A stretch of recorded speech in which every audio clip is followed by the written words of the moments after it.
Amazing. Rocky, want to see you.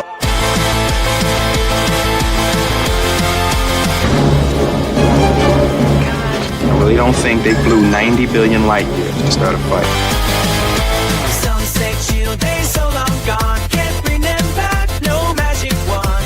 Counting white cotton clouds, painted on the blue sky's shroud. And yet somehow that way it's baked with eternal hopeful flair. Pineapple pizza, Hawaii that's freeze, yeah. Can't wait to be a 3 days of you and me. I'm failing. I just can't wait for 3 days of you and me. He's been cited by Forbes, The Wall Street Journal, Benny Johnson, Timcast, Dr. Jordan Peterson, and even the U.S. government. But soon they'll wake up to see the summer sizzles in me. We're doomed. Will this never end? Direwolf's back and so are you. Oh yeah, Belvedere flying so the moon. oh yeah. And everyone's singing just the right tune. Maestro blasting on the jazz flute. We are all participating in mandatory fun activities. Jelly bean bonus, every flavor in the bag. Super movie star, but first gotta join SAG. Keep our eyes open. Wunderkind, super friend, where are you? Get a search warrant for the near clear blue. It's scooping time.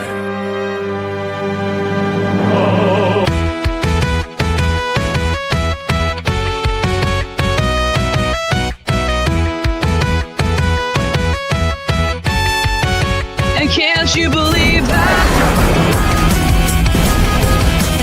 We've been waiting on you, can't you see that?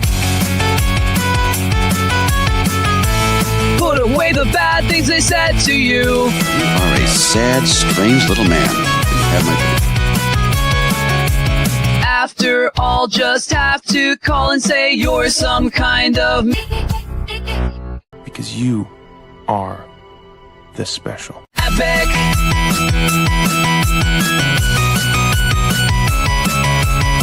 Epic, yeah, that's what you do. I'm talking about epic, it's all you know how to do. You wake up blue to Epic, it's on repeat for you. Oh, epic. Epic.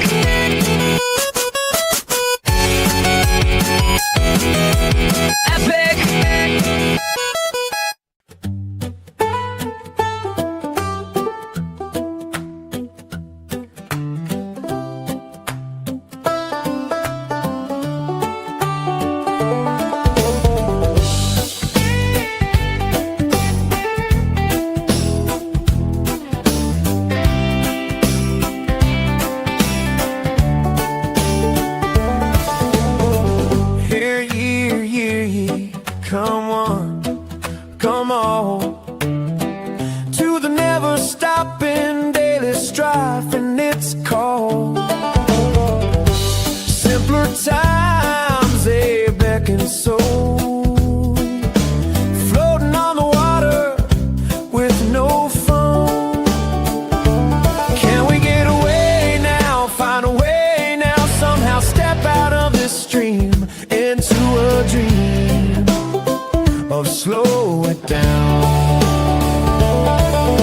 Jay says that he remembers a place before the never, ever river severed our tranquility.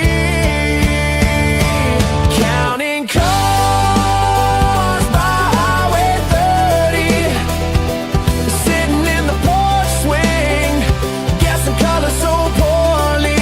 Yeah. Is the next one a blue or red one? Maybe silver, maybe gray. What a way to spend a day. Ladies and and gentlemen, it's the WDW Pro Show! Let's take extra care to follow the instructions or you'll be put to sleep. And don't forget Taco Tuesday's coming next week. That's the day every rule-following citizen gets a free taco and my... But for me, it was Tuesday. Yes, Jonas, Tuesday it is. What the? That's right. Hello and welcome. I have never worn a khaki-colored cap in my life. Ever. It's gray. And the Pro Show, the letters are all wrong. It's supposed to be vertical. Pro Show. Not... I'll, the mug on the desk. Why do you have two mugs? Because I'm doing the simultaneous sip. I don't like this. I don't like this at all. I think feel the weird. audience loves it.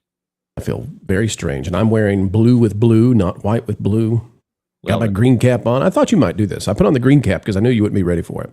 Well, I don't think you're ready for this. And I think you're jelly. I thought you were going to do something when you said, don't think you're ready for this. And then there was... You're going to do the simultaneous sip? I've been waiting for this. I can only do it one time. No, Jonas, we're bringing the whole crew in for the simultaneous sip. All right, folks, let's bring him in. Who's behind the door? Well, let's find out. I want to hear it. Not right now. Yes, now, Dusty Bun. Wait. Okay. It's Blaine and Carol Brown joining us today. Welcome aboard, you guys. What's going on? What's going on? Glad to have you on my show. Thank you. There we go. You're not... Folks, don't be fooled by this. He is not the real pro. He is not. It takes me a while to get going. When you asked me to do the show on Thursday. I don't know how you're doing the simulcasting, but it looks very good. It's very well done. Yeah. Mm-hmm. How did you get your own neon sign? Oh, look. His lava lamp. It looks his so lava good. lamp. You curses. It also reflects off of the desk there. It's very expensive to get that going. Wait a minute. Oh, You it can tell. does. How The en- fancy. That's impressive. The entire reason we did all these reflections was to stop AI, and you've defeated it already. You're giving them ideas now. Just think what packing protons will do to us in short order because of this. It'll probably be magnificent and probably involve a 1980s cartoon series. Okay, I like listening to Pro talk to himself. It's very insightful. Isn't it? Yeah. You're not helping, Carol. You're not helping right now. Would you prefer that I not do this the whole show? I think that might get... Just hold on a second. Everybody out there wants to know, did you build a custom animation so that you can sip? Or are you just stuck in the sip? I'm stuck in the... Well, let's see. Yeah, I suppose I could actually put it down. There you go. but I lose the headphones at the same time, so... All right, simultaneous sip. It's the worst ever. Folks, in the chat, I need to know, though, what you're sipping with us, okay? I have realized we've not been doing this. They're calling you Timu Pro, and I agree with it. Folks, you tell us in the chat, what are you sipping today with us? Caro, you appear to have some sort of bubbly beverage. What is that? This is a sugar-free, caffeine-free Coca-Cola, which means it's just brown chemical water. All right, she's got the brown Kims. We'll go with that. Blaine, what are you drinking today? Man, I got a mason jar full of water, dude. Oh, sure. I like I'm taking it easy. If I have any more coffee this morning, I'll be leaving the stream to go to the banyo pretty soon. So make your own stream. That's right. Yeah. Water. Yeah. Water. All right, and Jonas, what's in your fake cup? No, I got a orange poppy. They're actually kind of good for you. So I pretty sure that's illegal, and we shouldn't call that out on the show. Thank you, though, Jonas, for telling us about your poppies. No. All right, let's see what everybody else is out drinking out there. We got a cappuccino. We got a kiwi strawberry. We got water, diet raspberry. Let's see here. We got, how do we even say this?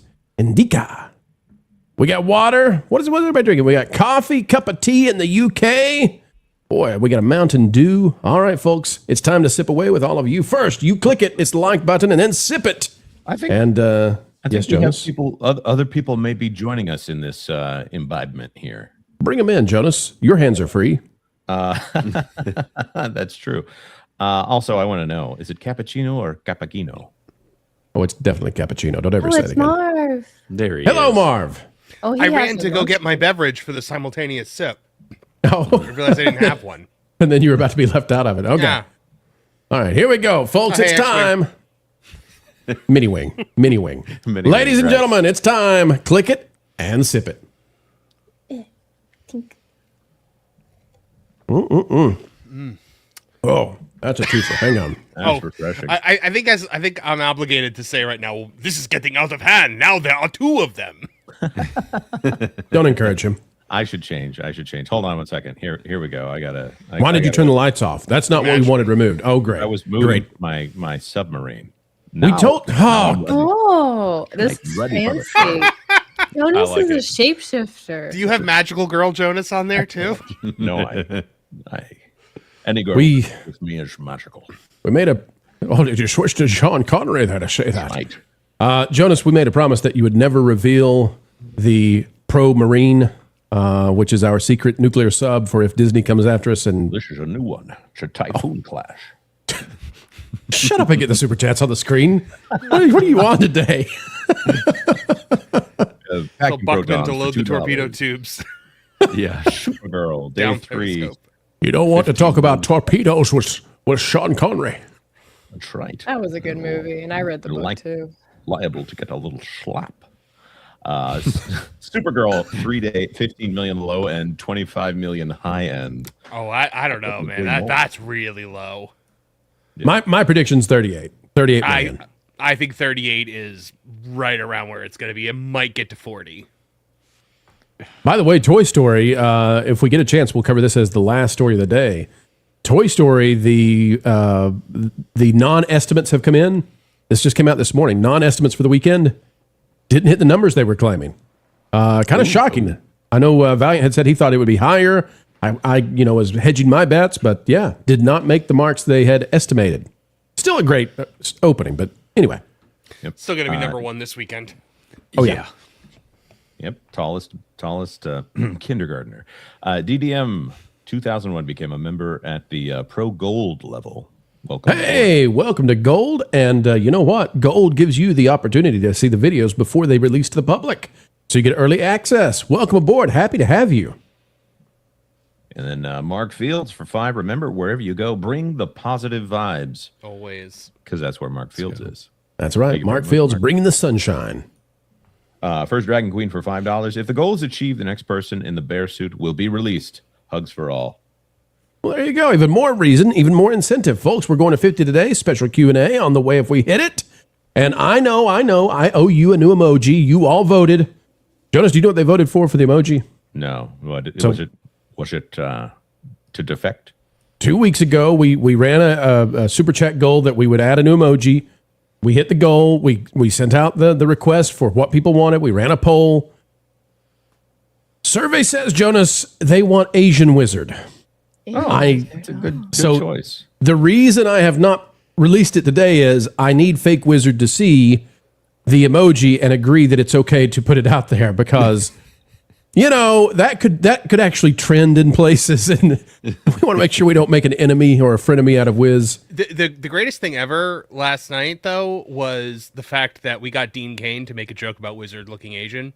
Perfect. Which is great because Dean Cain is a quarter Asian and doesn't look like it, and Wizard is totally white and everyone thinks he looks Asian. Sure he is. That's a conspiracy. I have questions about this bear suit. What's going on with the bear suit? Everybody needs a bear suit. Yeah. Huh? Just ask the King of England. Everybody needs a bear suit. Sounds like y'all been hanging around Jay too much. Probably. Yeah. Flying blind on a rocket cycle for $2. Good day all. And gifts 5 WDW Pro memberships. Thank you, Flying Blind. It's a pleasure to see you out there, keeping the hamsters fed and keeping the wheels moving. We're grooving because of you. Thank you, Flying Blind. Hey, play the clip. Come on, YouTube, play the. Ooh. 7 steps, all 7 steps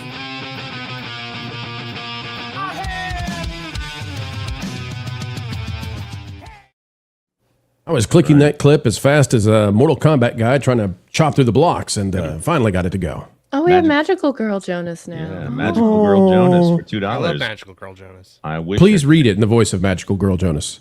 I'm doing that right now. I wish a shiny, sparkle-filled day for you all. Nope. Nope. Now, That's not how you say it. You can't hear the magic in my voice, but it's there. I wish a shiny, sparkled-filled day for you all. He's projecting onto you, Jonas. It's the same voice. I'm not hearing a difference.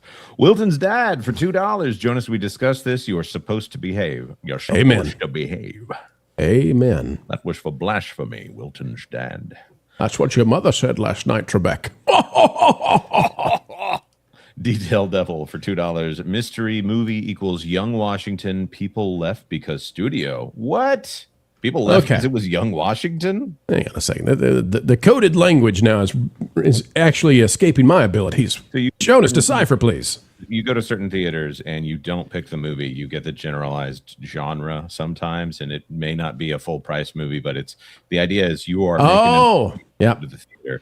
The movie was Young Washington, which is Angel Studios. Andy Serkis. Mystery box. Yeah. And people left because it was Angel Studios. Should have played the Ben Franklin instead, yeah. Ben Franklin. Flying blind on a rocket cycle for $5. Is Jonas doing his version of single white female with pro? I don't know. Is Magical Girl Jonas single? She's definitely white. How did you afford the submarine, by the way? That is clearly not in our budget. You think I'm paying for these things? He's renting it. That's what they call that now when you commandeer? Okay. Well, it was a political officer who slipped on some tea. And let's just say we're free and clear. Evil Ned for $5. Who's the Soviet naval officer? Jonas may want to check the emblem on the hat. You guys need to know what specific movie I'm going for with this one. And I need you to adjust the Sean Connery, though, because there are hints, there are tones of Patrick. It's difficult to speak like Sean Connery. And because there are times when I get the feeling of like, squeak, squeak, squeak, squeaker. I'm on a submarine. That's the problem. I mean, to be fair, Sean Connery usually just kept his accent no matter what he was doing. That's right. That's That's true. Yeah. His Russian accent was I'm a Spaniard with a Japanese sword. Scottish accent. Hola, how's it going? ¿Cómo estás? I love paella. The first Dragon Queen for $5. Caro Culture said he didn't have enough Let's bears. have some tapas, Highlander. Culture said he didn't have enough bears, so I've been doing people in bear suits. It's the only solution. Oh, wow. Okay, now I have context. Thank you, First Dragon Queen. It's the only way to save Culture's Day. Bag Brotons for $5. Pro needs to add in the classic clip of Dave putting away the Late Show bear for the night. I'll guarantee it'll be that bear and not the Conan bear. Not the... Well, yeah, that one is off doing his own thing. Doge Pal for $2. Detailed Devil. People are going to miss out. Gonna miss. Gonna wish they didn't. Mm-hmm. Magical Girl Jonas for $2. Jonas can be magical. I sent him a copy of this. Yeah, I got it. Jonas can be magical. I sent him a copy of this. Heart. Winky face. Jonas power makeup. You all know what to do. Pretty Guardian Sailor Jonas. Mm-hmm. Right. I'm never running from a real fight. Fighting evil by moonlight. I used to sleep with the TV on, and if the Sailor Moon theme song turned on before I was out of bed, I knew I was going to be late for school. Oh yeah. Robin 10 member for $3. It's a Crappuccino. I'm Cornholio. Keep enlightening. Beavis. That's right. Beavis and Butthead. All right, ladies and gentlemen. That's the end of the super chats. All right, well, let's dive in. We're in a hurry. We got to hit our marks because Ron Coleman is going to be joining us for breaking news. And we know that whenever we get Ron Coleman, it's a pleasure as ever. But Ron is going to be joining us because Major League Baseball has stepped down from their position about pride. And it actually could be the collapse. This could be the collapsing moment for enforced pride support from corporations. What the MLB has done could have a huge domino effect. Ron Coleman will be joining us in about 10 minutes, folks. So let's dive in and let's talk about something that's less important but no less fun. It's the Supergirl premiere.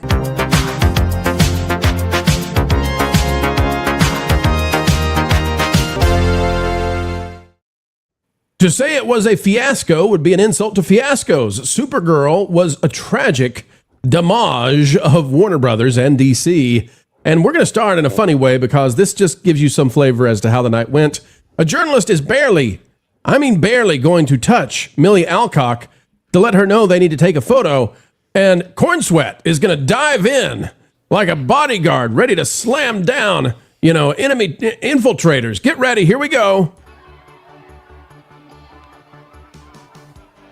Wait a minute. We can't play whatever this music is. We'll just silence it. It's adding nothing. All right, hang on. Millie, could you turn around? Whoa, man! Get you back off, Millie Alcock! You back off! She's Supergirl. What are you doing? Hang on one more time. Come on, man.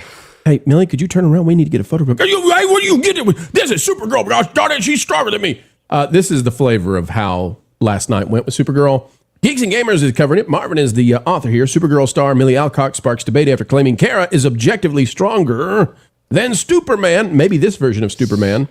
Says DC Studios Supergirl is once again finding herself at the center of online debate after Millie Alcock claimed her version of Kara Zor-El is objectively stronger than Superman. Here we go. Who's going to win, you versus Superman? I'm going to win, but it's because he's going to let me win. Because he is. That's just his character. Yeah. But you're also stronger. But I'm stronger. Objectively. Objectively stronger, so I'm going to win. He's going because he's going to let me win, because that's who he is, but I'm stronger, but he's going to let me win. Marv, is it fair to say at the premiere that Millie Alcock was a little bit odd? She seemed odd. I think that's fair to say. Is A little bubbly? Yeah, like she seemed like she may have been having a great time. Having a good time. We're having a great time. Not the same kind of time. It says a familiar franchise flashpoint. Whether Alcock intended it as a joke or not, or whether she even remembers saying it, the reaction highlights how sensitive many audiences have become to comparisons between well-established male heroes and newer female leads. You all know the deal with Indy and all of that. By the way, it keeps getting worse. Supergirl stars Millie Alcock, again, Geeks and Gamers, again, Marvin. She admits she's never seen the original Helen Slater Supergirl movie because why? Why would you ever dare watch the source material? Not just that, Pro. Has never also seen Captain Marvel or Wonder Woman or Black Widow or any female-led superhero movie ever. And what did she say her favorite superhero film is, Marv? I think The Incredibles is incredible. Both of them. Is that in this one? Is that in this article? The video's in there for a second. Here we go. You ever watched the original Supergirl movie? I haven't. Do you watch a lot of comic book films? No. Sometimes. Sometimes? Yeah. Have you gotten more into it through this experience and James Gunn kind of telling you about the ropes? Yeah, definitely. Yeah. I'd say my favorite, superhero film is The Incredibles. Yeah. That film Great choice. is so good. Both of them. Amazing. And we'll get a third one soon, too. She remembers them from when she was 5. All right. Wow. This premiere was just awful. How awful is it? Well, even Grace Randolph says, how unfortunate. Oh, my goodness. How unfortunate. And then wouldn't you know it, people, the other critics, the ones who are like, hey, you can't ever say a bad thing about a girl, they are losing their minds about Grace Randolph. Scott Menzel is having to step in and try to save her. Says the amount of people tweeting about Grace Randolph today proves not only how much influence she has, but also how recognizable and well-known she's become. I've known Grace since the beginning, and it's incredible to see someone maintain that level of cultural relevance and impact for nearly 2 decades. Whether you agree with her or not, building and sustaining an audience like that in the ever-changing entertainment space is no small feat. What?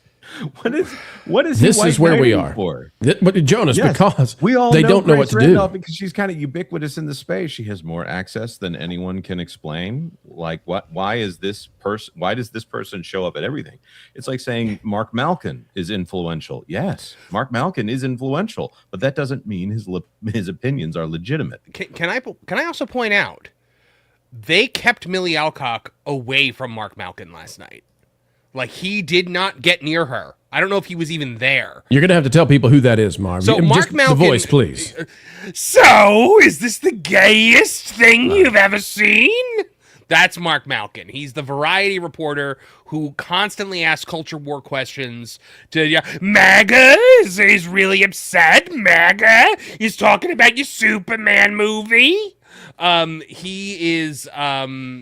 he is the bottom feederist of the bottom feeders.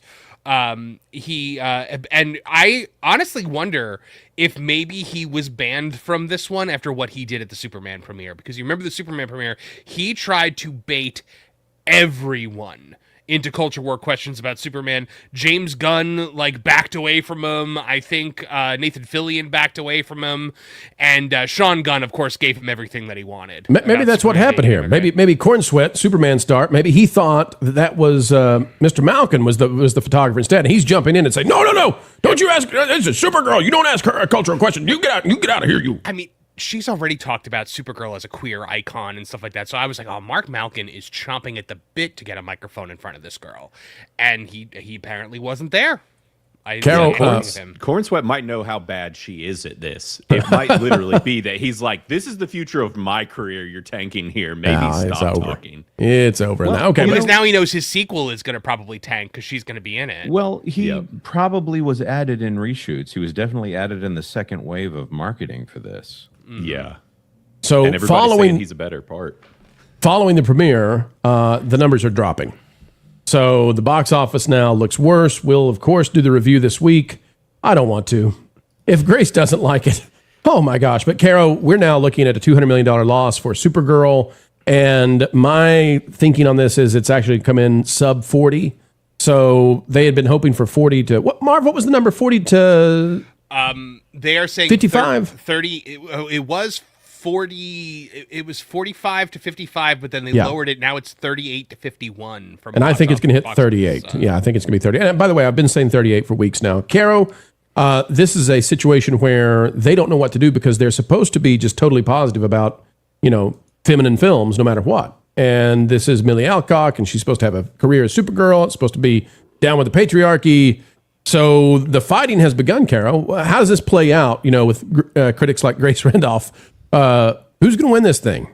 Well, I mean, it hasn't just started. I mean, they were doing smoke screens and defense well before this, like when they did some interview with her a while ago. And they were like, well, did House of the Dragon prepare you for playing Supergirl? And so she made some comment, and then immediately the fighting started at that point. So they were already doing this well before now. I think at this point, it's just going to escalate because this is the only way that they can really get traction for this movie at this point. Because, I mean, I can't speak for anybody else here, but, I mean, do we really want to go see it? No, I'm forced to. But listen, I love the job, but I got to go see it. And if I did not have to do a review, there's no way. No way I'd be going to see this. I will say this. I was more interested in this movie when the first trailer came out. And her continuing to talk about it has made it worse for me. So I'll say this. This is a movie that my expectations for a Supergirl movie are very low, but somehow she has made them even lower than they were. Yeah, I didn't know Ziegler needed to have competition, but I guess sometimes it's when you're trying to stay relevant, you have to make that bar just a little lower somehow. Wouldn't in your training to get ready for this, wouldn't you be told, do not compare yourself to Superman. Do not say you're stronger. Do not say you're better. Do not say you're weaker. Just avoid it. Wouldn't she be trained to know this is a PR fiasco if you go there? She might just be sabotaging it because she doesn't want to do it anymore. That's another tactic to think about. Maybe she didn't have a good experience with the film, so she's just shooting all of her toes off in hopes that they'll never bring her back. You can't train the vodka. Right. Yeah. That too. Blaine, it's been said that she has some issues there. I just don't think that she. Well, let me say this, Blaine. I wonder if James Gunn signed her on for the next film, and I wonder if leadership at Warner Brothers in DC were not fully on board with that. I wonder. Yeah, that sounds very possible. Which after this press tour, I don't see how they would be on board with it. I mean, as Jonas said, I was more excited when the first trailer came out and was like, oh, this could be okay. And I even defended her showing up at the end of Superman and whatever. And I'm like, I don't know, let's pump the brakes, wait and see what they do with it. And then she has just proven that this is the whole thing is a terrible idea. There's another one, Pro, that I am currently working on for thatparkplace.com, but I can send you the Variety article on it. We don't have a video for it, but she doubled down on all the LGBT stuff as well on the red carpet. I can put that in the private chat for you. But yeah, she talked about how she is she's everything a modern woman should be, essentially, is what she said. No. According to Variety. No. I love that response. No. Here's the article as we wrap up this particular topic. Antonio Ferme says Millie Alcock embraces queer readings of Supergirl and loves how the movie ditches a romance storyline, a great representation of a modern woman. Yep, that's everything you need to get the superhero film to win. Ew. Everything you need. She's figured out the formula. She is doing everything the Marvels did and more. And now, folks, we're just going to see, can it go lower than the Marvels? I think indeed this is going to pull it off.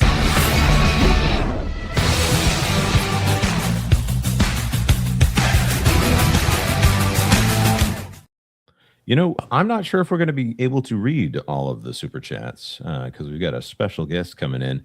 But I did want to read this one. McGee 10,004 says, first time having my daughter watch you live. Not surprising, seeing she is 2 days old. Oh, congratulations. Salud. Oh. There you go. What a great new life, and what a great life you have now with that new little life with you. Go and be the best you can be. That's right. What a great mission to be given. All right, ladies and gentlemen, we are going to skip Super Chats just for this segment because we're on a timer and we know it. His time is valuable. Please welcome to the stage, Ron Coleman. Hello, everybody. I have some new friends here. They're definitely people, Caro, you and I have not been on together before. We have not. It's nice to meet you. And, nice to meet you. And Blaine, you're also, and Marv also, I think. No, Marv, we've been on plenty of Oh, times. no. Yeah, No. But I'm thrown off because this is my first appearance since Pro let down the anonymity to some degree. To some degree. Ron, how am I doing? Let me show you the full set. You ready? Here's the here's the stage. Here's the thing. Am I okay, Ron? Is that okay? Is my visage? Is it too off-putting? You're asking a guy who just sits in a dusty office in Newark. Yeah, doing nothing. Ron, let me ask you now. Let me ask you. Now that you've seen the copy, what do you think of the original? Oh, no. Oh, he's so handsome. Look at Not this again. Thank you very much. Ron, I'm a Jersey boy too, so I get it. I'm not sure what Pro thinks he's saving at this point. I think it's psychological. That's right. It's all psychological. It's a persona. It's a visage. All right. Well, Ron, if it's okay with you, because we're on a timer and because this is so deep, I think, legally, I was interested if we could do a one-on-one for this next segment. Is that okay with you? Yeah, sure. I'll hang out. I'll wait. All right. Despite what you think, mostly what I have to do today is podcast hits, which is good because it's been dry for a while, actually. So. We're happy to have you. Thank you. All right, folks. I'll be here. All right, Smile and Wave, Carol, Blaine, Marvin, Jonas. We'll see you guys in just a few minutes. No. Oh, he's gone. All right, here we go. Ron, let's do the segment. And we're going to be talking today, folks, about the MLB acquiescing, saying we give up. No, please don't investigate us.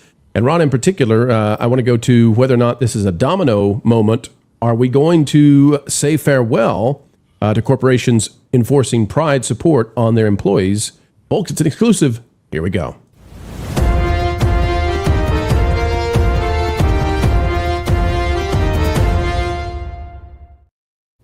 It's a pride panic. Major League Baseball has backed down after the EEOC and DOJ investigations began.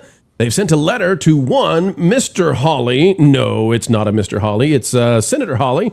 And Senator Hawley, he says that the MLB commissioner is writing to him and admits they were wrong to threaten the Giants players over Bible verses and promises never to fine or discipline these players.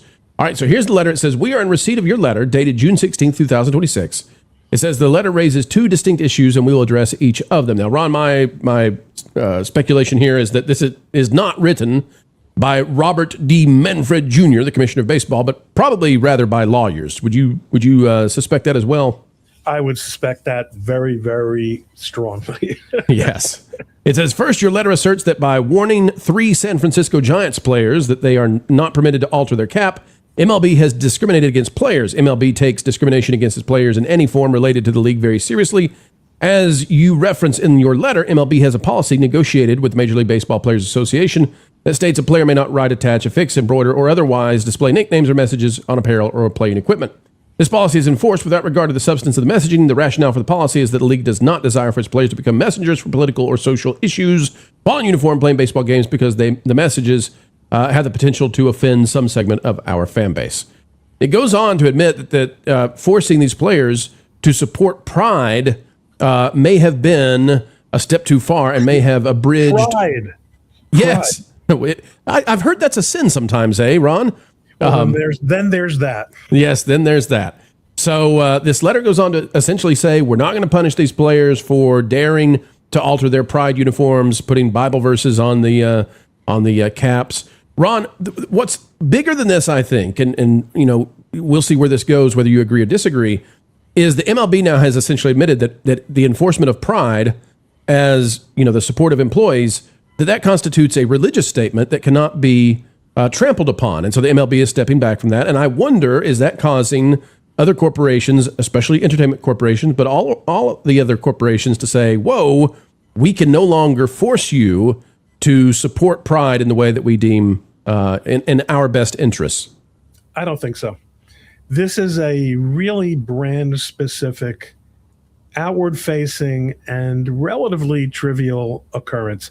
I think that, to be quite honest, people who share my view of the matter, like Josh Hawley, are using this opportunity for political points.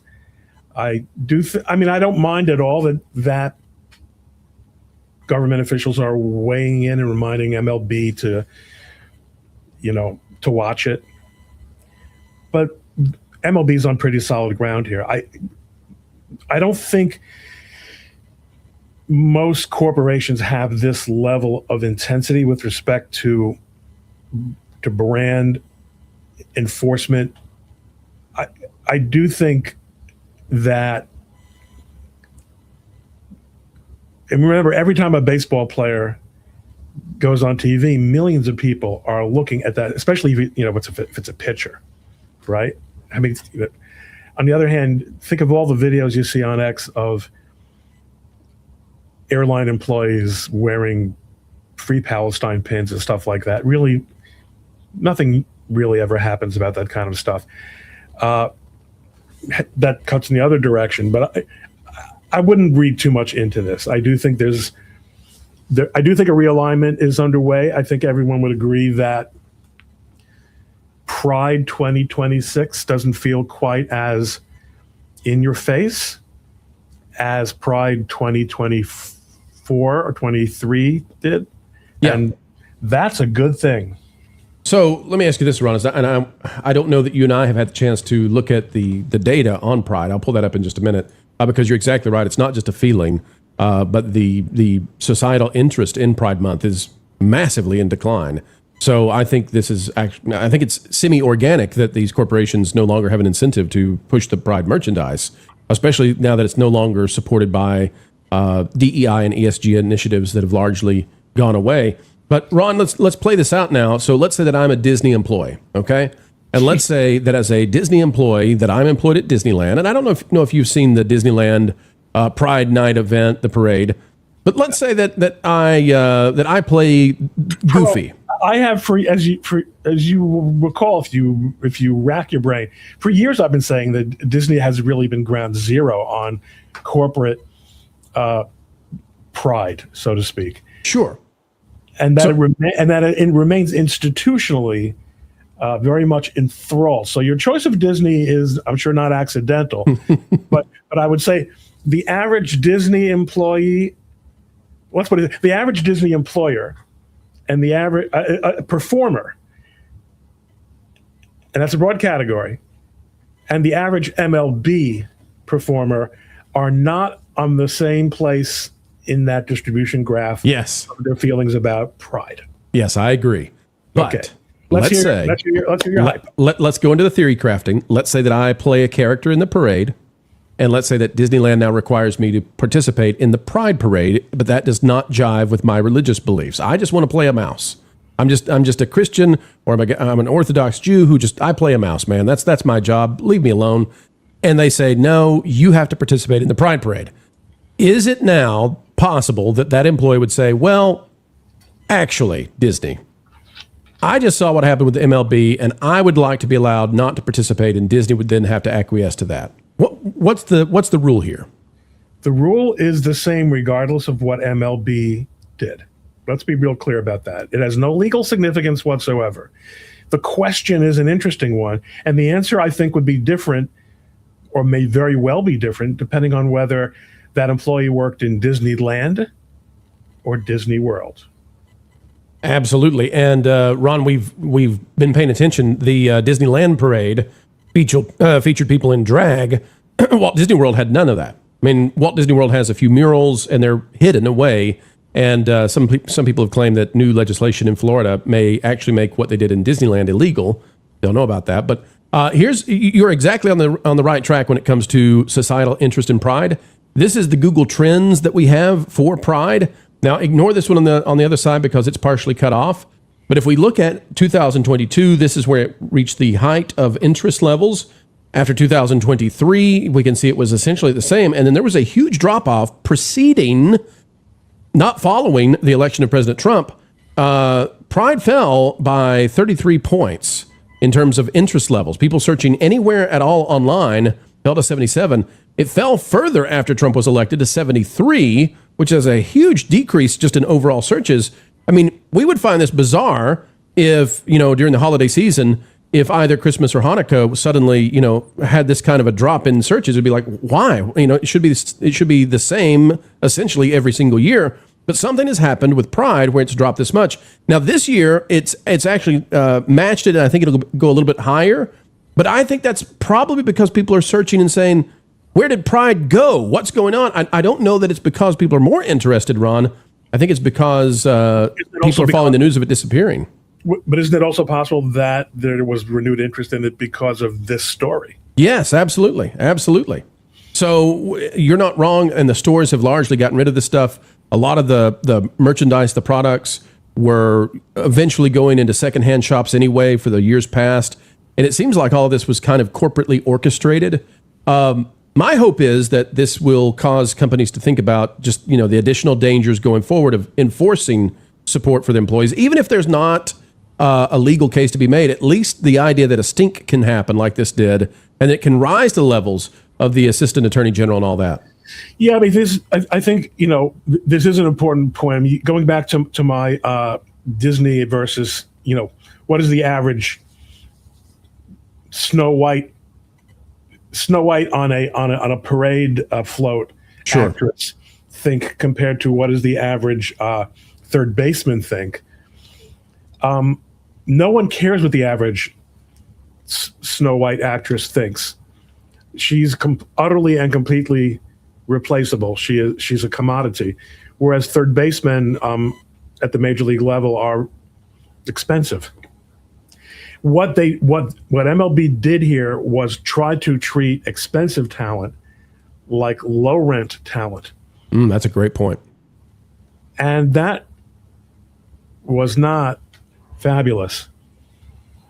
So you're suggesting that if they had forced the custodians, and we love everybody's just as valuable in our mindset, but if economically they had forced the custodians to wear a little pride patch, and the custodian says no way, the custodian's kicked out, never to be hired again by the company, and nothing happens in the headlines. We would have never known it. But these are people who have GFY money and a union. I guess they have unions at Disney too, but a union that is of a certain mind. So I think that makes a big difference.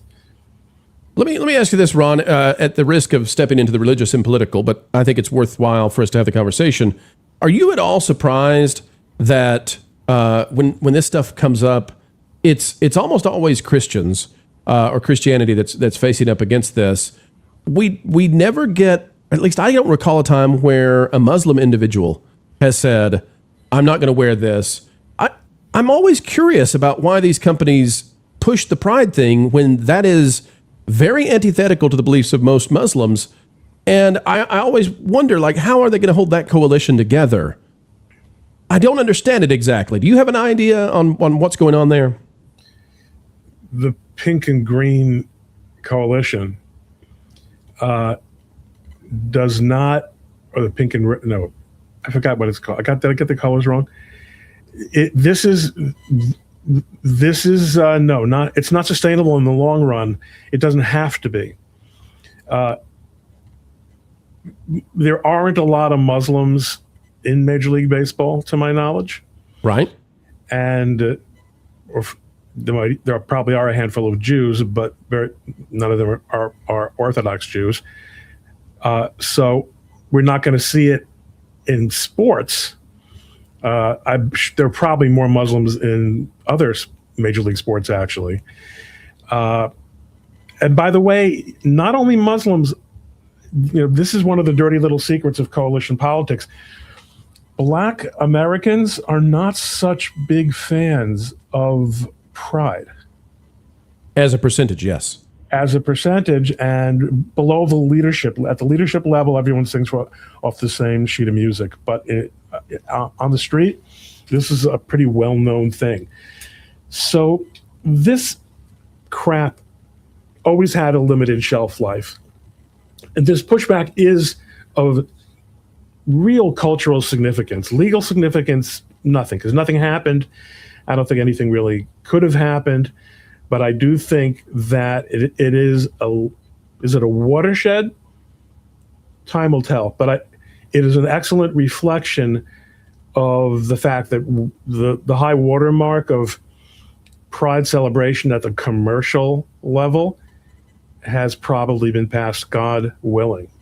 Yeah, and the thing that we're paying close attention to, it seems like young people are over it. If you look at the demographic collapse of interest, it's coming from young people who they may view this as sort of a old fogey kind of celebration now that they, there's always the young people always want to find something new and some new way of doing things, and this seems like Pride is falling prey to that. So, all right, well, Ron, thank you for walking us through it, and you have the expertise. Nobody else that we have on the panel could do what you do, including me, bringing this level of insight into what's happening legally with Pride and Pride Nights across the country. Thank you.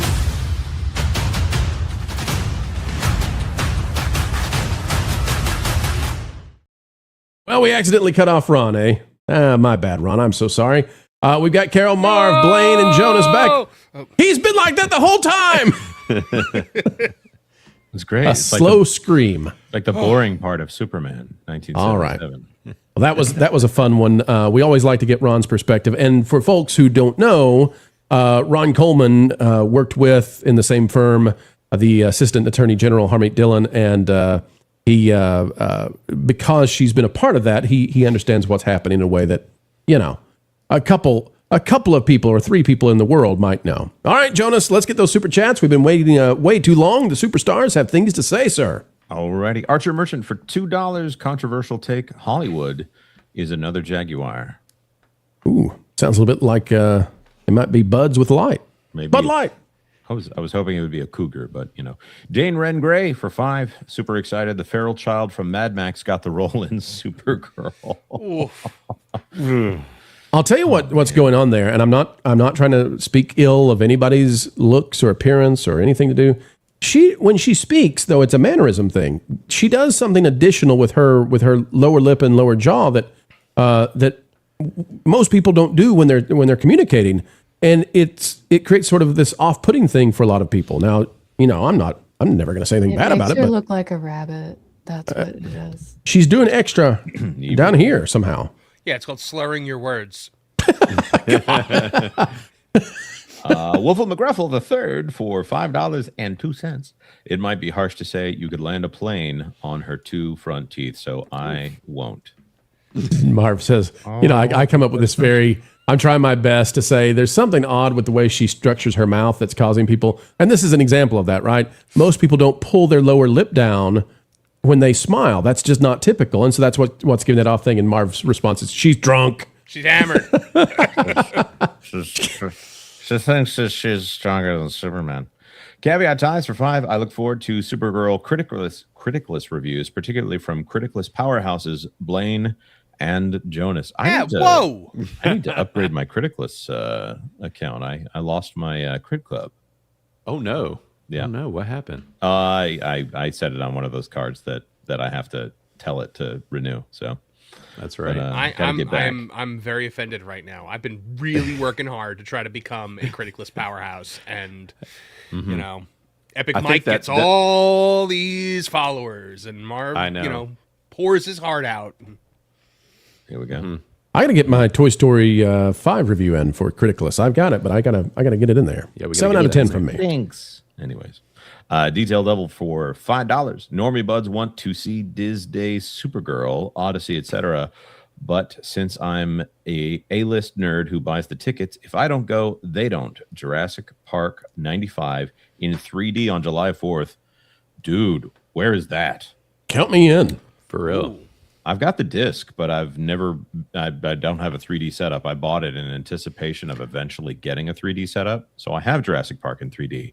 I've never seen Jurassic Park in 3D. I saw they're doing a screening of Jaws this summer on the beach where Jaws was shot. Oh, yeah. Where you sit in the water. Yep. And I'm gonna tell you, with the spitter dinosaurs, what are they called?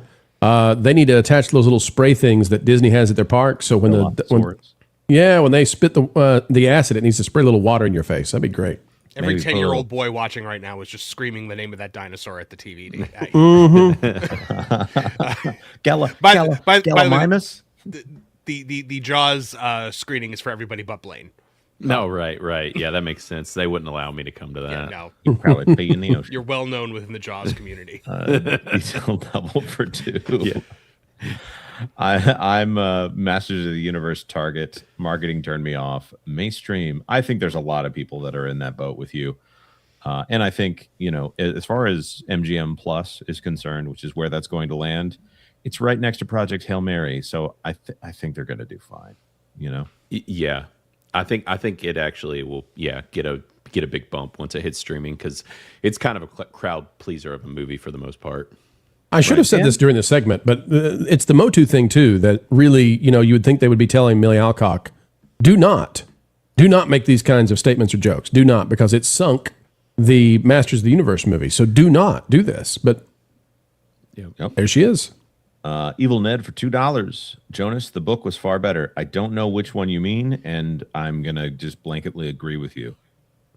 I've heard that the Project Hail Mary book is actually incredible. I know a couple people that have read it. I have read it. I found it quite wonderful. It might be my next read after I'm done with the Harry Potter audiobooks.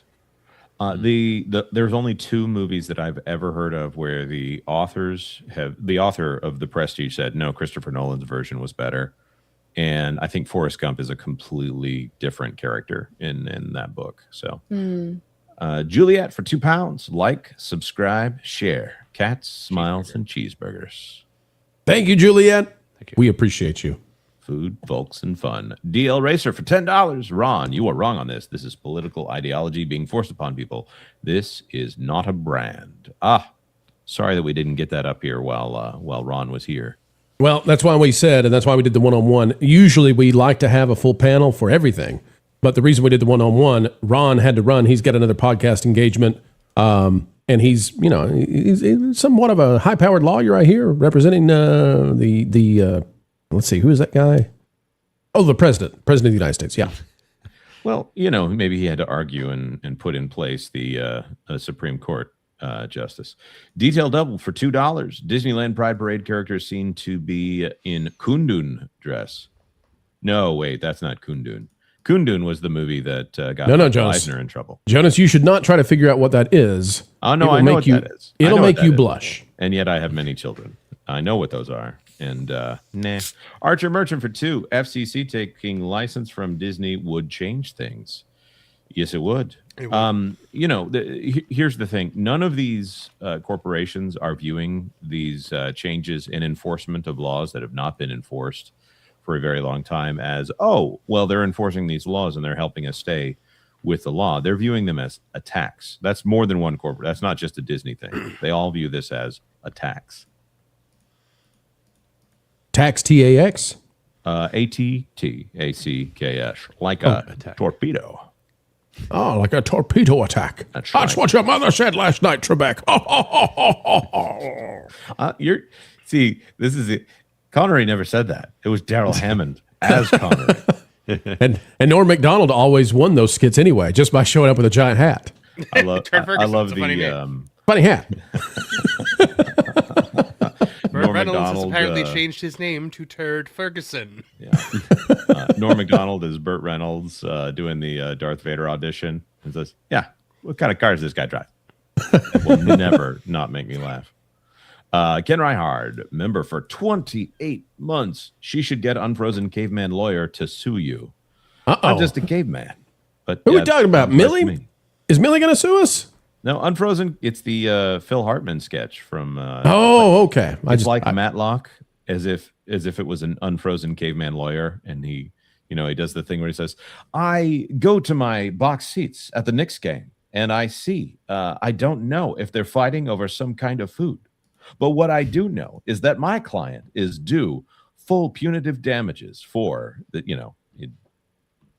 in making fun of procedurals, but it's beautiful." There you go.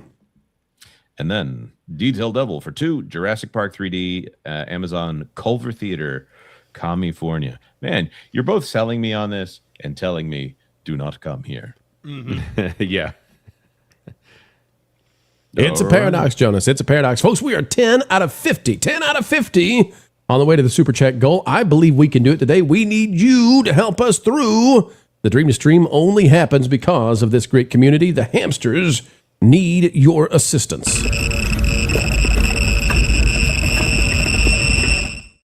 And speaking of assistance, folks, what if we throw a extra helping hand out to you with some news that you'll hear nowhere else? Jonas, it's a back-to-back exclusives.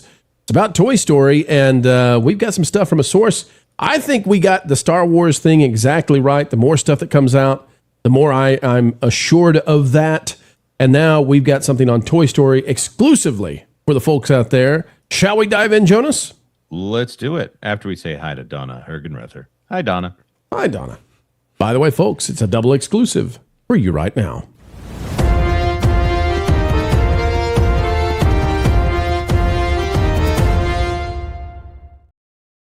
Ladies and gentlemen, what if we told you that we are hearing Toy Stories 6 and 7 are likely to go into pre-production very, very soon. Tom Hanks, though, is doing a misdirect, we think, and here's what he has to say. IGN covering this.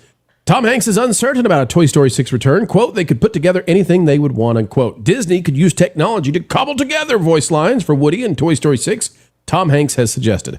Speaking to Entertainment Weekly, Hanks said that Disney could put together anything they want using technology or AI, meaning that his past performances as Woody the Cowboy could be repurposed and his character could still appear in new Toy Story films released long into the future.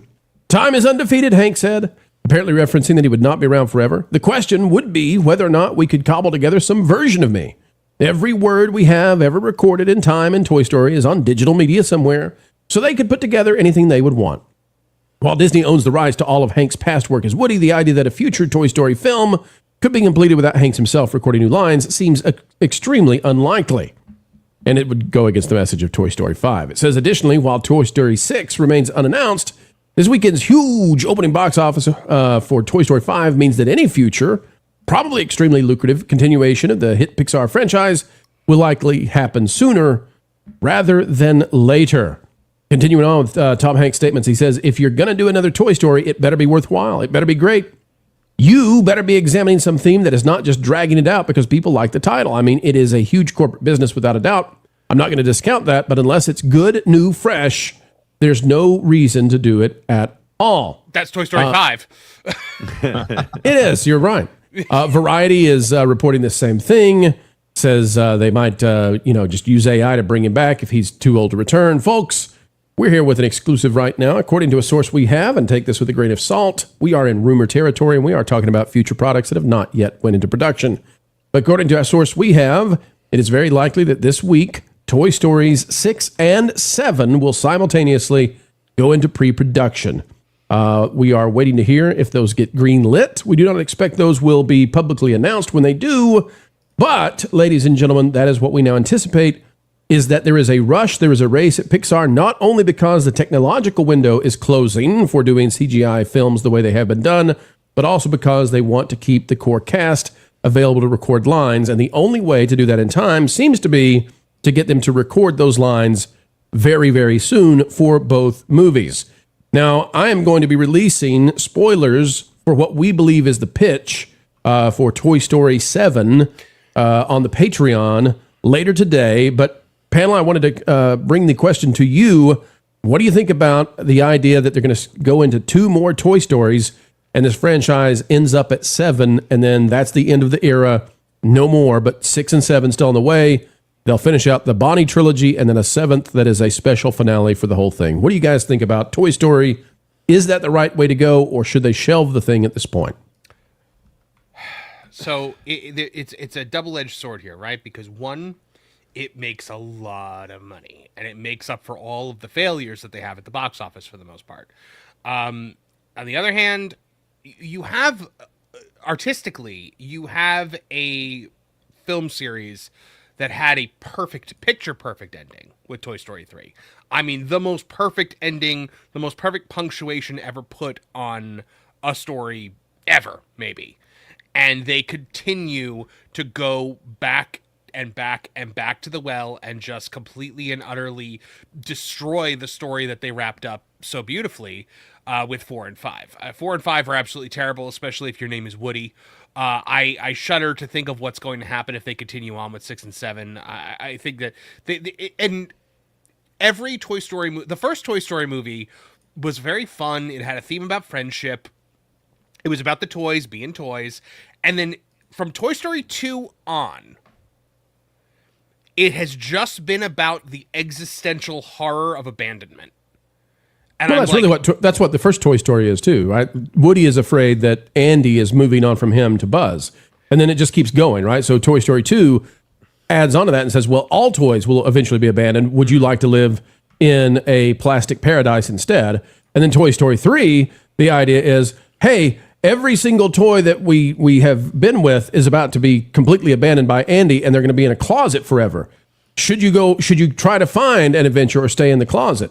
So that's been that was it. And then 4 was just like, well, how about we throw away that concept and go do something completely else and invert the ideas of the original characters. Yeah, I think it's an exhausted, franchise at this point, but it's popular.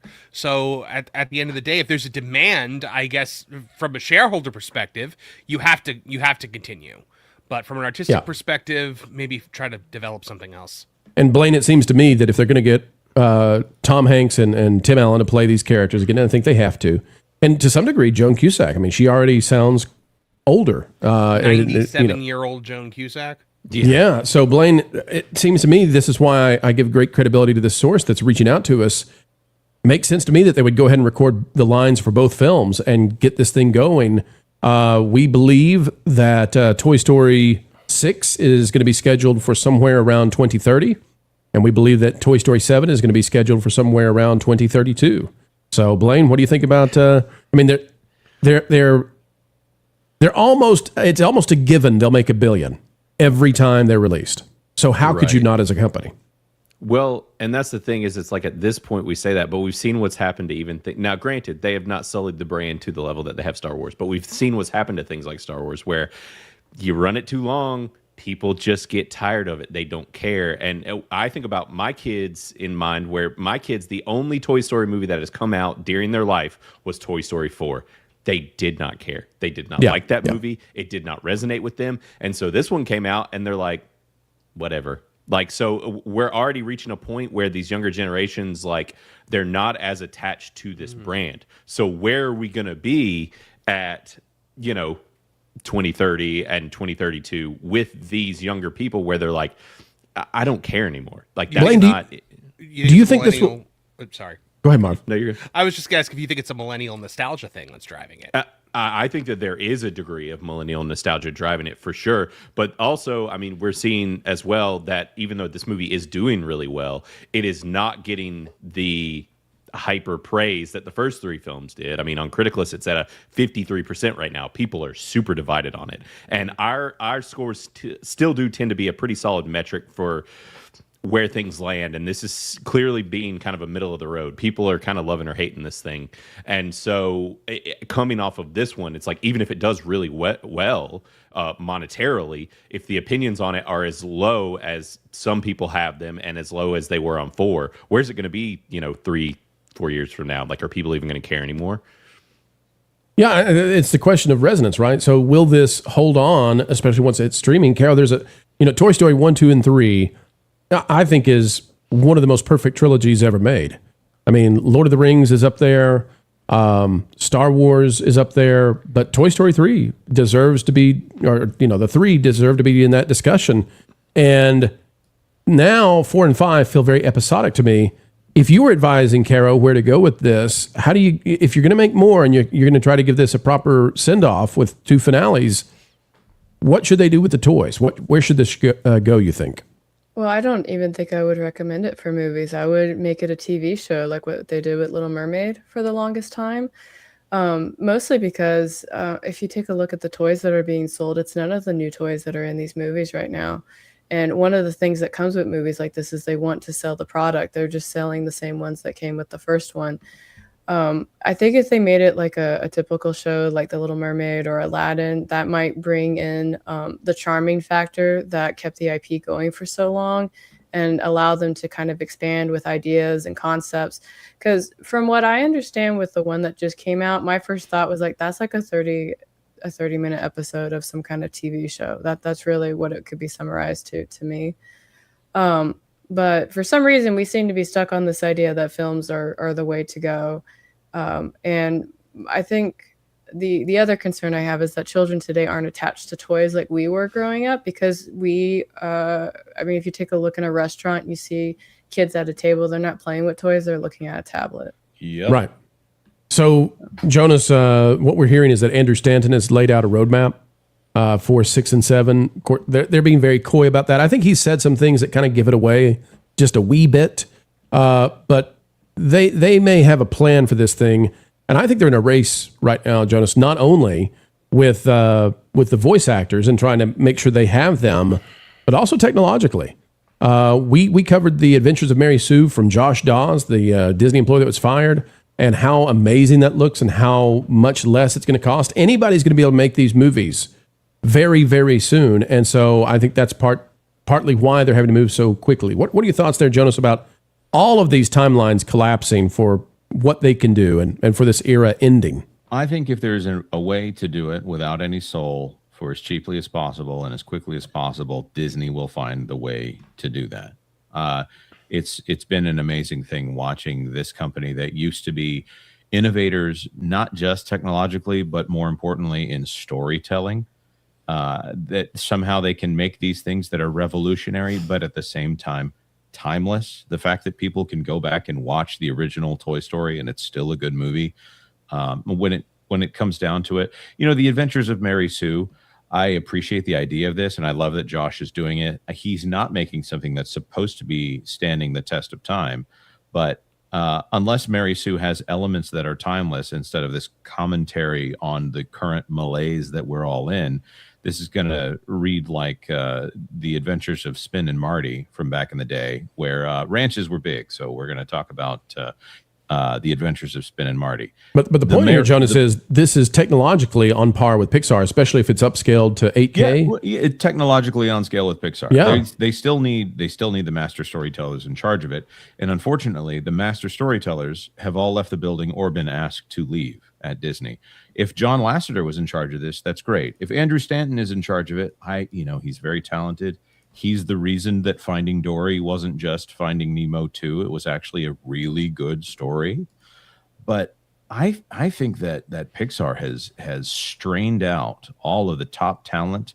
I don't know that the brain trust that got that thing to operate in the way that it needed to, in the cutthroat way that it needed to, in order to make great stories. I don't think that Pixar has the soul that it needs to make new properties that everyone will actually enjoy. Well, Jonas, look at everything that Pixar has churned out that's original, that's not a sequel in the last couple of years. It's all been bean mouth stuff. It's all been, messaging stuff.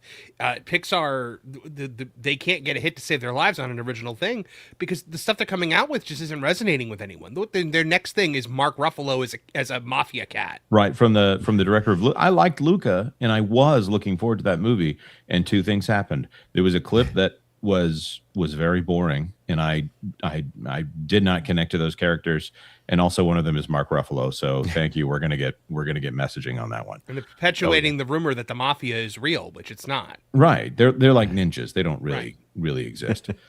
So ninjas exist. I'm gonna bring out if they're in the mafia, maybe with with this, I want to bring up a story that Bob Iger likes to talk about, where in 2005, he was sitting at Hong Kong Disney, and he looked at all of the characters that were popular in the parade and all the shirts that the kids were wearing and all the toys that were selling.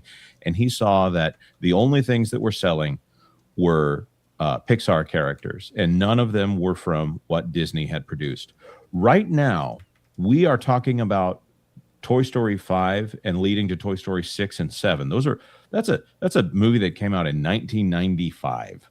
So if we do that math here, what are we at? We're at 30 years on that one. So if in the 1990s they were talking about doing Jungle Book 7, which I'm got my timeline a little off there for the sake of the argument here. But if they were on Jungle Book 6 and 7 at that point and talking about that, Walt Disney would be foaming at the mouth for this. This is not a creative company, because a fully engaged creative company full of storytellers should be able to produce new and original intellectual property that everyone else is jealous of what they're doing. If you play a Mario game, yes, Mario is very repetitive, but if you play New Super Mario Brothers U, none of those level mechanics are repeated from level to level. Every single one of those levels has a new trick, and there's like over 100 of them in that game. They could just say, whatever, we'll have these procedurally generated. The care and the innovation and the creativity is what makes Disney special. And Toy Story 6 and 7, well, maybe they'll have some creativity in there, but it's not the same thing. This company is regurgitating the same thing over and over and over again. It's a copy of a copy of a copy. Toy Story 6 is, or what's this last one, 5? Sounds like it's a retelling of Toy Story 1 from the girl's perspective. And that's a boring way to do it. I'm not interested in this. I'll go because my kids want to go.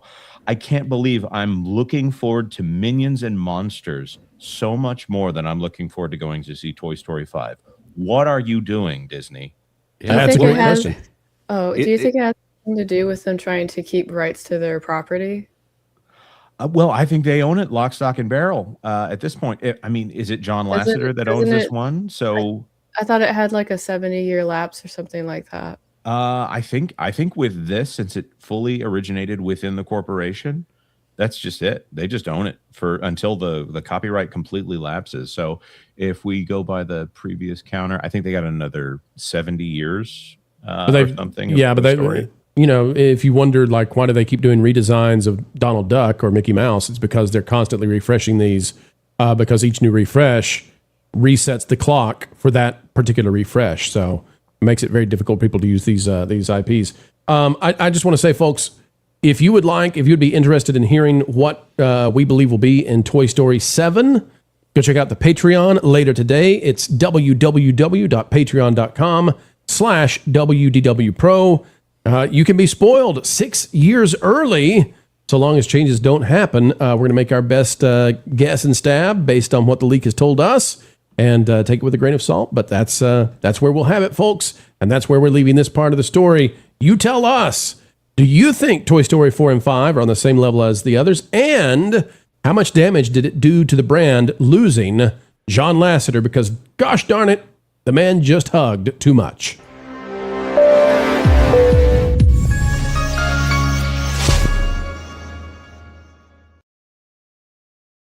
Jonas, it's been said that you believe you are the big kahuna around here. You've got the clip of Destiny that everybody loves. Jonas is back. Everybody thinks you're big stuff, walking tall, got your parades in Harlem, etc., yada, yada, yada, yada. Is that true, Jonas? Compliment. Well, yes, I do. I do think it is a great clip. And well, what if I told you? You did an excellent job making it. What if I told you, Jonas, you're not the big kahuna anymore? Okay. Step on down, big fella. There's a new boss in this town, and she's taking names. Your name's not on the list. Jonas, you ready? You ready for this? I'm ready. Ladies and gentlemen, prepare yourselves for the epic, long format, tremendous, triumphant display of excellence you've been waiting for, the kind of video that will end someone such as Jonas J. Campbell, who frankly has been just a little bit too much for all of us to take lately. Jonas, it's time for Caro's clip.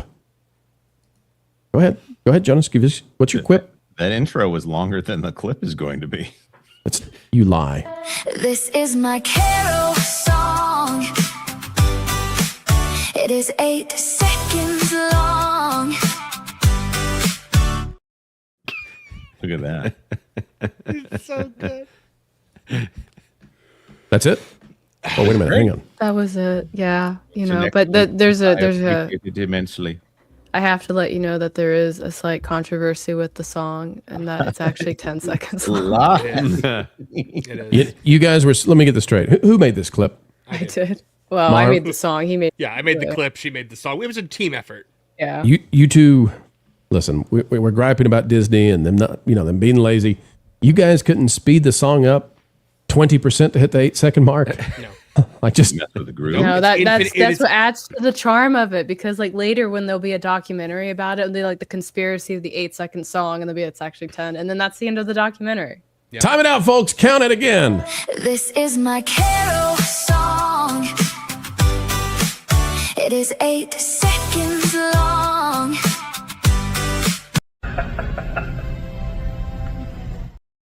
Even Walt is standing frozen, laughing. It's like the. I need to know. It is. I was just going to say, is that a Page Master reference It in is. that? Yeah. Okay. It was I one of love the- Page Master. It was one of Yeah. the first things that Caro and I like bonded over, was that we both loved the Page Master. Mhm. So when So I made good. the clip, I was like, okay, she's got to be doing Page Master stuff. Yeah. And, yeah. Hell yeah. That's such Love a good it. movie. I watched it again It's great. recently for the first time since I was a kid, and I was just like, this movie is peak. Yes, it's excellent.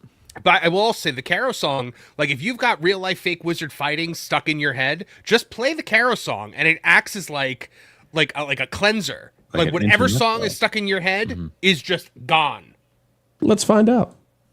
After these messages, We'll be right back. fight.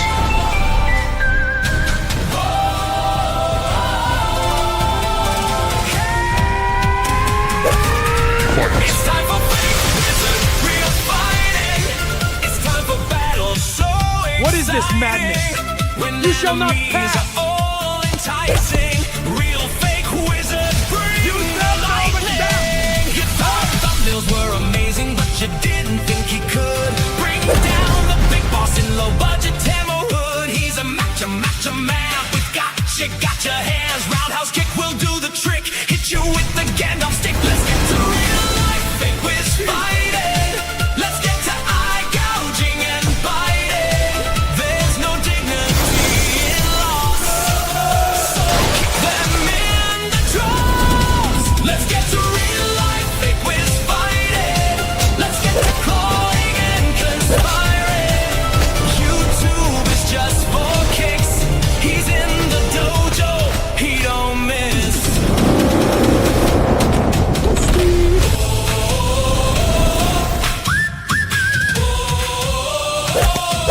Here, take my wrath.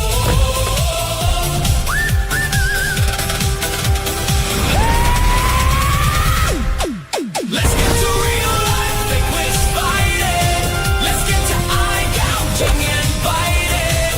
There's no dignity in loss, so kick them in the jaws. Let's get to real life fake wiz fighting. Let's get to clawing and conspiring. YouTube is just for kicks. He's in the dojo, he don't miss. Let's get to real life fake wiz fighting. Let's get to clawing and conspiring. YouTube is just for kicks. He's in the dojo, he don't miss. Let's get to real life. Let's get to real life fake wiz fighting. Let's get to real life. Let's get to real life fake wiz fighting. You win. I know. Look at this. He's given up, folks. Look, he was in a submarine. He was in the pro studio. He's given up. He's just so stunned. Caro and Wiz have defeated the chosen one. Oh, I just had, he's such a handsome man, that Jonas J. Campbell, and we love him so much. Come here, buddy. Just hang on. I gotta go this way. No, I can't go this way. The mic is stopping Set me. up. You told me I had time to do that. There. Song's in my head now. Yep.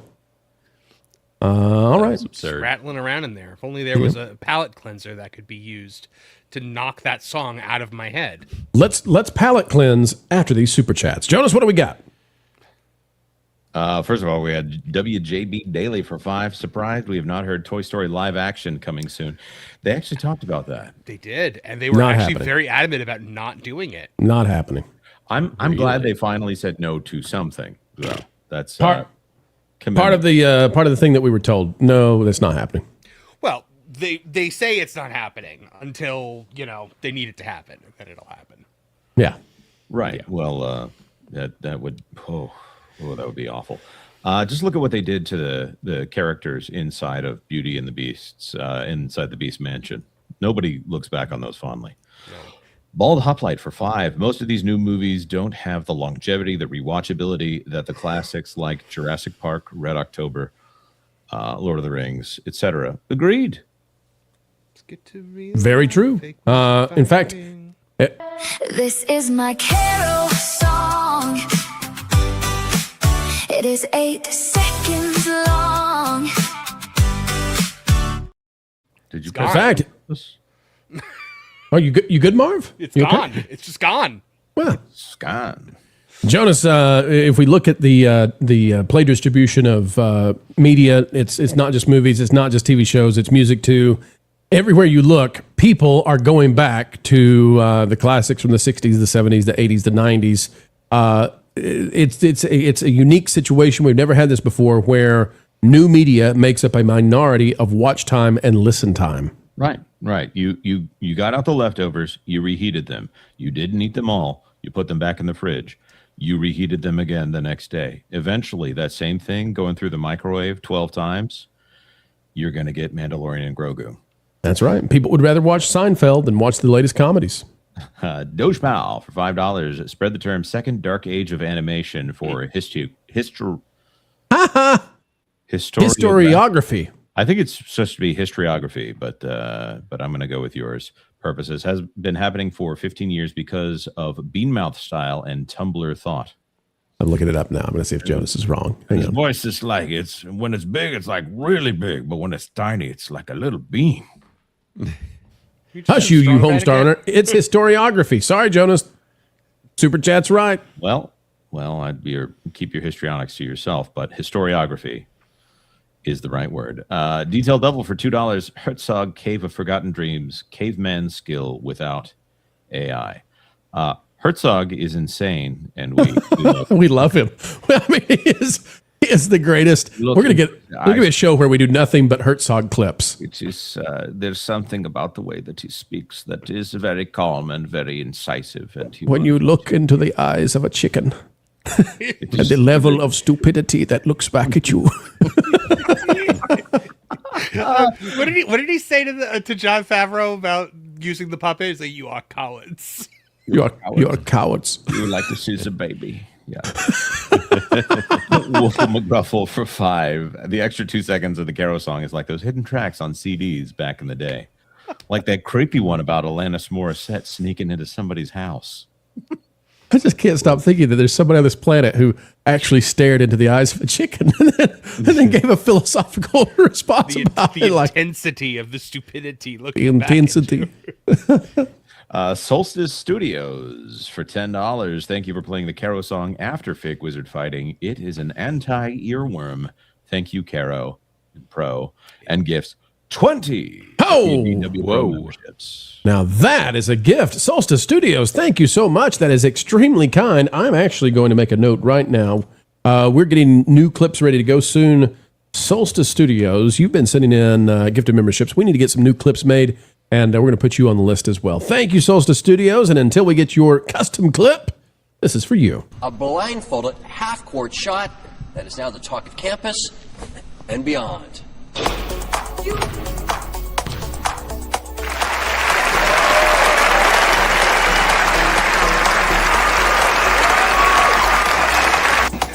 Wow. Are you kidding me? Did you see it? Yeah. Is that on tape? Yeah. You are kidding me. Wow.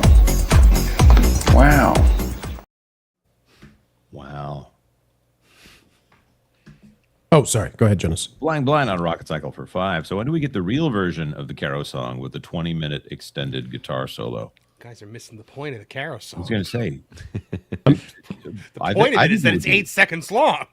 I think it would be. It's not 8 seconds long. That's the point of it. An adorable, like, theremin solo in there. I think that's just quirky enough. I think it should be the what we have now, 20-minute guitar solo with a 10-minute drum solo interlude. All right, Neil Peart is going to be jealous of this, and then we go back to the jingle at the end. It's a This jingle? is my Caro song. This is getting ridiculous, but I will make you another song. We don't want another song. We We love the song we have. Why would you do that? You don't mess with perfection. It's like giving somebody a ribeye and being like, I'm Okay, going to I'll give you. I'll make a new Like album. doing then. Toy Story 6. I want a full album of 8-second long songs. This is my Caro song. It is 8 seconds long. By the way, Grok could not figure out that the pirate also needed to be a book. And so after 30 minutes of like fighting with it, I was like, all right, fine. The pirate can just be a little pirate. Yeah. I have done very complicated math right now, and I'd like to share with everybody that if we do 12 songs, which are supposed to be 8 seconds, but are in fact 10-second long songs, that will be 120 seconds. If you divide that by 60, which is the same number of seconds in a minute, hang with me, folks, it's very complicated. What you will find is this album of Caro's music will be exactly 2 minutes long. 2 minutes. It's a 2-minute album. It's the 2 minutes. That's the name of the album. That's right. Get ready, folks. We're selling this at every con there is. It's a con job, I tell you, a con job. So what's the next story, Pro? We got another super chat. What are you talking about? Order your copy of Tales of Twisted Ravens and get the 2-minute album. Oh, that's a good idea. Order it today, guys. There it goes.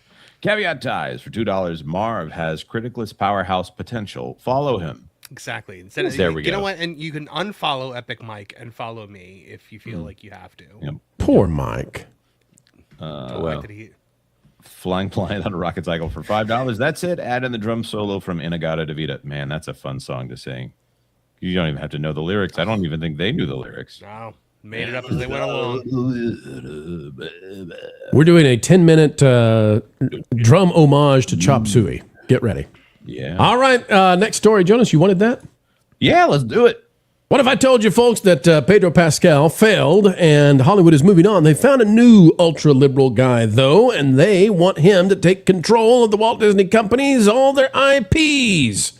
Who might it be? Well, we gave it away the thumbnail, right? It's Mark Ruffalo, the Gruffalo. He's on the way right now.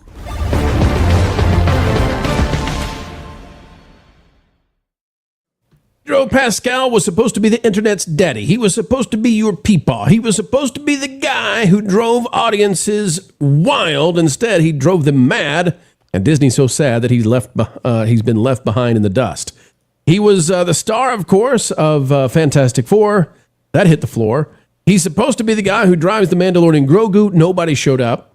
And now people are saying, whoa, it was a slip up to ever trust in Pedro. So Disney is moving to a new guy, and the new guy is Mark the Gruffalo Ruffalo. The Hulk himself is getting all kinds of Disney support. He's the new Pedro. He's Pedro 2.0. And I got to say, I hope this goes as badly as the last one. Why? Because Mark Ruffalo is an abrasive individual who embraces, I believe, communism, socialism at the very least, and he's quite the beast when it comes to hating on fans who disagree with him. Laughing Place has this. Pixar set director confirms Mark Ruffalo as the star of the upcoming film Gato. He also elaborated on the unique look of the film. There he is. They've hired Mark Ruffalo. Now remember, he is just about as abrasive. I mean, he makes Mark Hamill look like a centrist. He's the kind of guy that Jimmy Kimmel would like to hang out with. He is now the star of a kid film, but he's also being put into the Spider-Man film. You got to have your Mark Ruffalo in the Spider-Man movie too. So here he is, and the Hulk is going to be there. Spider-Man Brand New Day. Who's going to train young Tom Holland? Peter Parker? Well, nobody other than Mark Ruffalo yet again. He couldn't save She-Hulk, but he's here for all of these films. And of course, he'll be back in the Avengers films. He's everywhere. He's everywhere. I expect now that Mark Ruffalo is going to be getting even more support from Disney. And I'm just curious, Blaine, why does Disney continue to put in multi-IP, multi-domain positions these guys who are kind of politically nut jobs? What's going on here? I mean, it's got to be the people that they have now employed, because it's like this is a continual issue that we keep seeing in Disney, which I don't even understand the Mark Ruffalo thing anyways, because I also think on top of him just being abrasive and offensive, I think he's a terrible actor. Everything I see him in, it's terrible. There's 1,000 people they could get to play that stupid cat that would be better as a voice actor than Mark Ruffalo. We've heard him in the trailer, by the way. We can't play the trailer because they'll ding us, but it's just like generic voice guy. Right, exactly. So it's like, to me, it feels like there are just these embedded people within Disney who are trying to keep these abrasive personalities in the spotlight for as long as humanly possible. But what's insane is you're just watching it tank the company further and further. It makes absolutely no sense. So it just seems like there are embedded people within the company that are hell-bent on keeping like their people in front and center. You're exactly right. And what we are hearing, unfortunately, from our sources is that the Disney studios, the companies, the divisions that work in entertainment are repoliticizing. I mean, let me say it again. They are going back to politics. Caro, that's a real problem. And this is something we're watching carefully because one of the dangers Disney faces is that they have Dana Walden, who is best friends with Kamala Harris. She's over everything entertainment.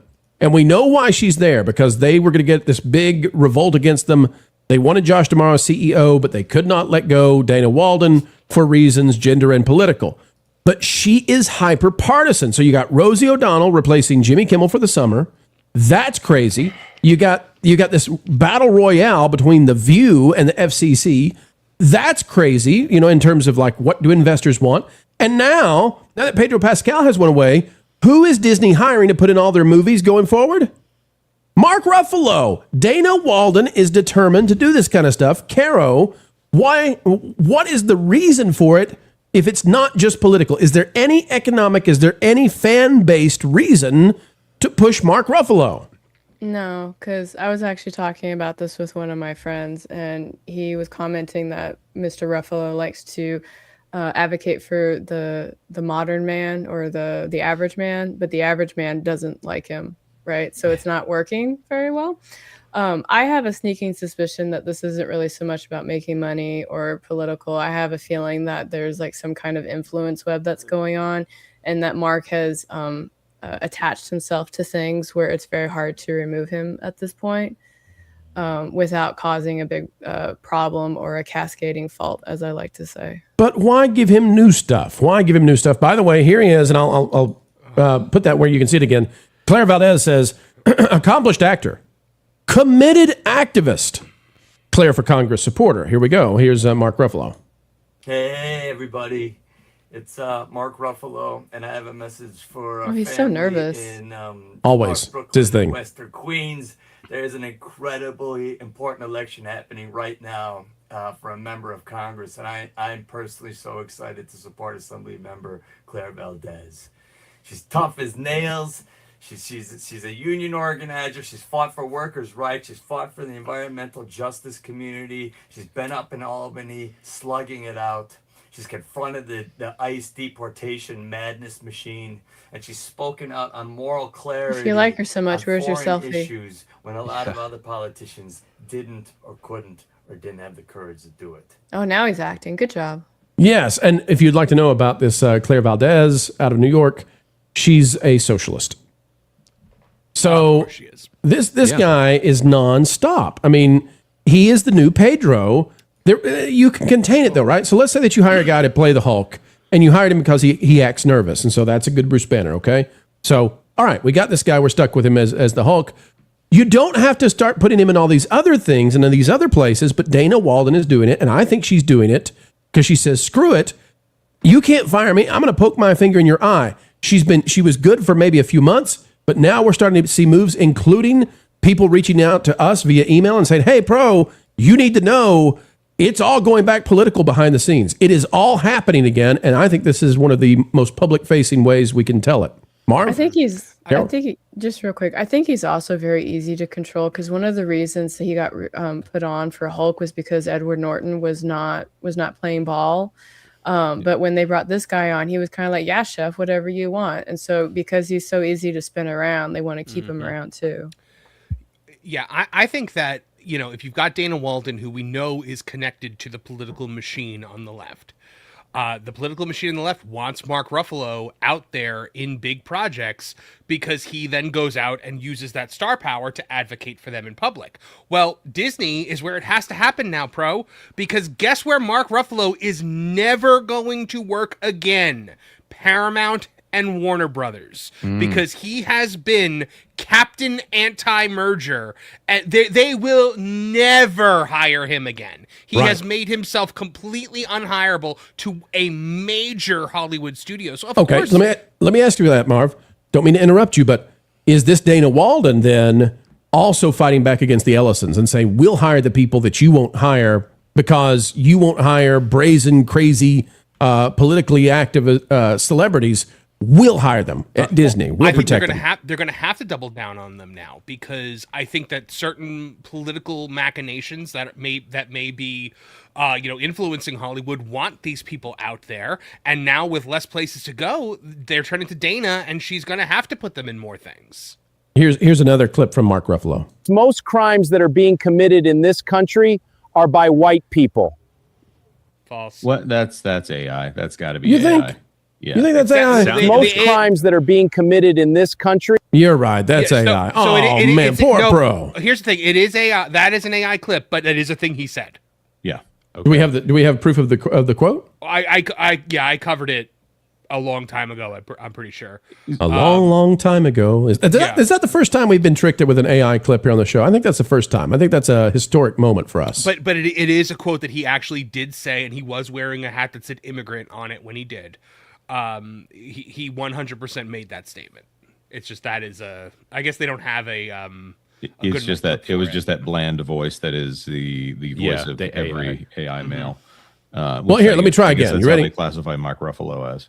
How about this? How about we try one more time? Here is another clip of Mark Ruffalo. This one not AI.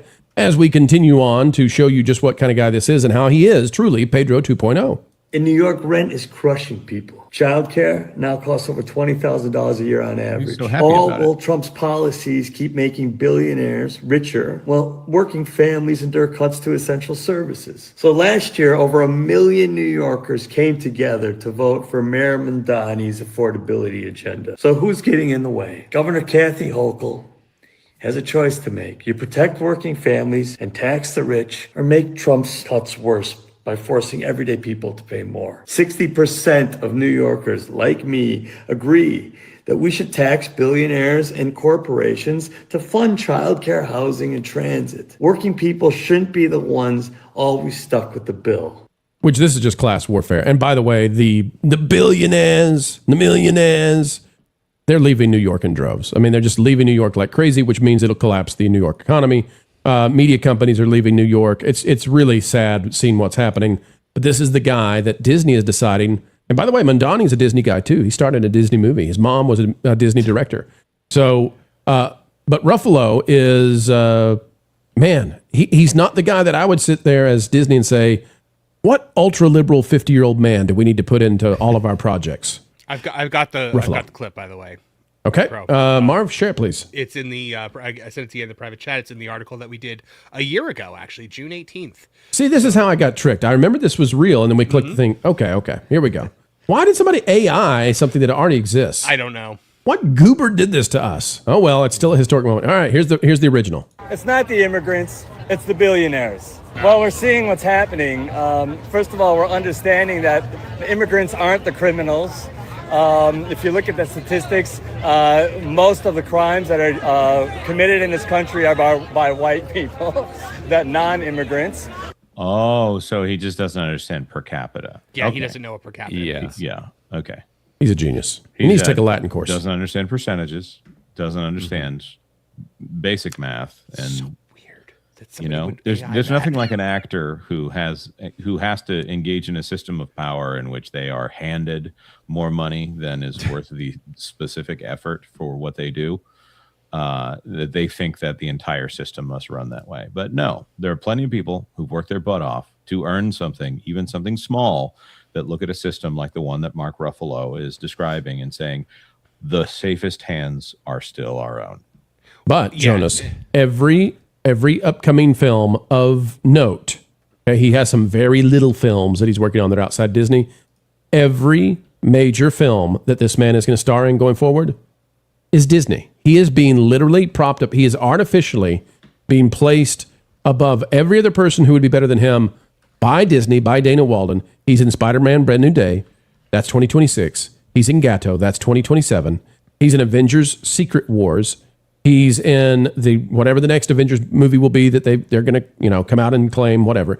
This guy has the next 4 or 5 years set, and it's all from the House of Mouse. This guy who is ultra political and abrasive and an enemy to so many of his audience or their audience. It's just Dana saying, "Come on in, Mark. This is who we want at Disney." I have a weird question. Sure. Because normally Disney, when they bring actors on, they like try to make sure that they don't have like a super interesting. That used to be the case, yeah. Yeah. Well, the only reason I'm asking that is because there's a movie where he's basically walking around full frontal at one point. Yeah, they for some reason they cut that out, and then I think it was not inclusive enough, but for some reason they stopped. I can't think of this specific person off the top of my head, but you'll get the most vile people, the most provocative people out there, and they'll put them in children's stuff. And okay, because I remember they used to be better about that, but I guess it's, They quit caring.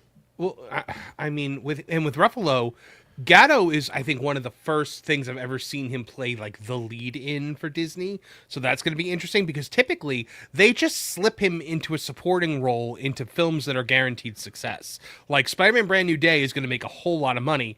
It's not going to be because of Mark Ruffalo, but it's going to be a Mark Ruffalo movie that makes a lot of money. It doesn't even really make sense for him to be in that Spider-Man movie. It's like the character he's playing would be like the Lizard. It is the type, if you know the Spider-Man lore and stuff, it's like they could have had a new actor come in and play Kirk Connors and all this stuff, and they just decided not to. It's like, why is he even in this? To artificially. Yeah. Go ahead, Jonas. No, they because they have to have Spider-Man reliant on the MCU. Yeah. And they have to have that headline, like sending out a thing that says $100 million in ad-related boosts to Supergirl. Like, okay, that's intentionally put out there to confuse the issue, because that doesn't mean that Supergirl is going to make $100 million more. They want everyone to go, "Oh, I heard about the thing. It must be successful." It's phase 2 of the underpants gnomes, so that people think they must have arrived at step 3. Yeah, and I'll say this too as we wrap up this topic. We're not against Disney hiring people of political persuasions. We don't care. We want Disney to hire people who are marketable. We want people, movie stars who are likable, because for the economies of Disney, that's wise. And so we often say back to the mainstream middle, the sensible center where money is made, and it tends to be that hiring people who are in that sort of frame is beneficial economically to the company. So we don't really care about the politics. What I care about is when I see a pattern, and Mark Ruffalo is part of a pattern where when I see Rosie O'Donnell selected to replace Jimmy Kimmel at a time that ABC is facing up against the federal government, I say, what exactly is that about? Is that in the interest of the shareholders, or is that Dana Walden making a political play, getting ready for the next elections? When I see The View battling the FCC, I say, okay, is that in the interest of shareholders? Or is this a political grudge? And when I see Pedro Pascal unable to carry the baton for Disney, and so they hand it off to Mark Ruffalo, I say, out of the thousands and thousands of actors who could be doing this, why Mark Ruffalo? He's actually abrasive and mean, right? It's like if you started casting Robert De Niro just for the heck of it. You don't hire people who actually offend the audience purposefully. And their number one agenda is politics, not their celebrity status. Go ahead, Marv. I was going to say Robert De Niro is actually a good actor, though. That's right. That's what the I was thing. about to say. Yeah, like there's you also no hire people plus that are side good at the to job. Yeah. Not a one. But he's the new Pedro. He's Pedro 2.0.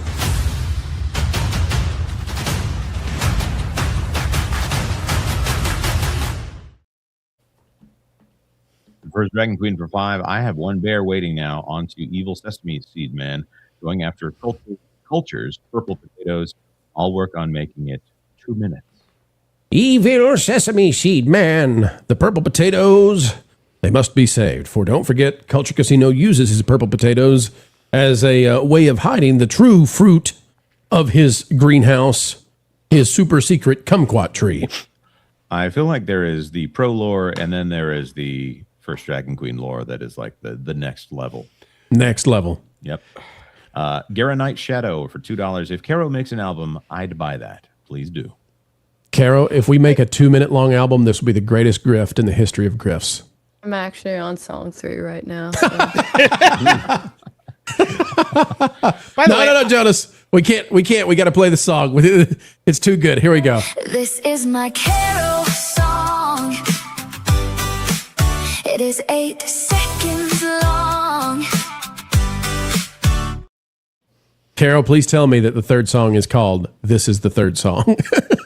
Oh, no, it's called This Is My Coffee Song. Dean Ren Gray for $2 may as well brought Seth Rogen to Caro song. Oh, we already did it, didn't we? Seth is too centrist. You know what? Listen, it's 10 seconds, Jonas. We can do it. This is my carol song. It is 8 seconds long. See, the problem's going to be Blaine's going to refuse to come back on the show again. He's going to say, I get a 10-second clip or I'm not coming. I would just like to say that I think I deserve some credit because you mentioned the biggest fruit in Culture Casino's garden, and I went like this, and I didn't make the joke. It's his kumquat tree. What's so funny about that? No, that's what it. Of course. What? J-Rocks, member for 17. I hate that my kids don't have shows to invest in. Well, dude, or they're made by YouTubers who have their own agendas. I'm still flummoxed right now on what it is that Marvin's trying to. I don't get it. I like to make jokes about Culture being a homosexual.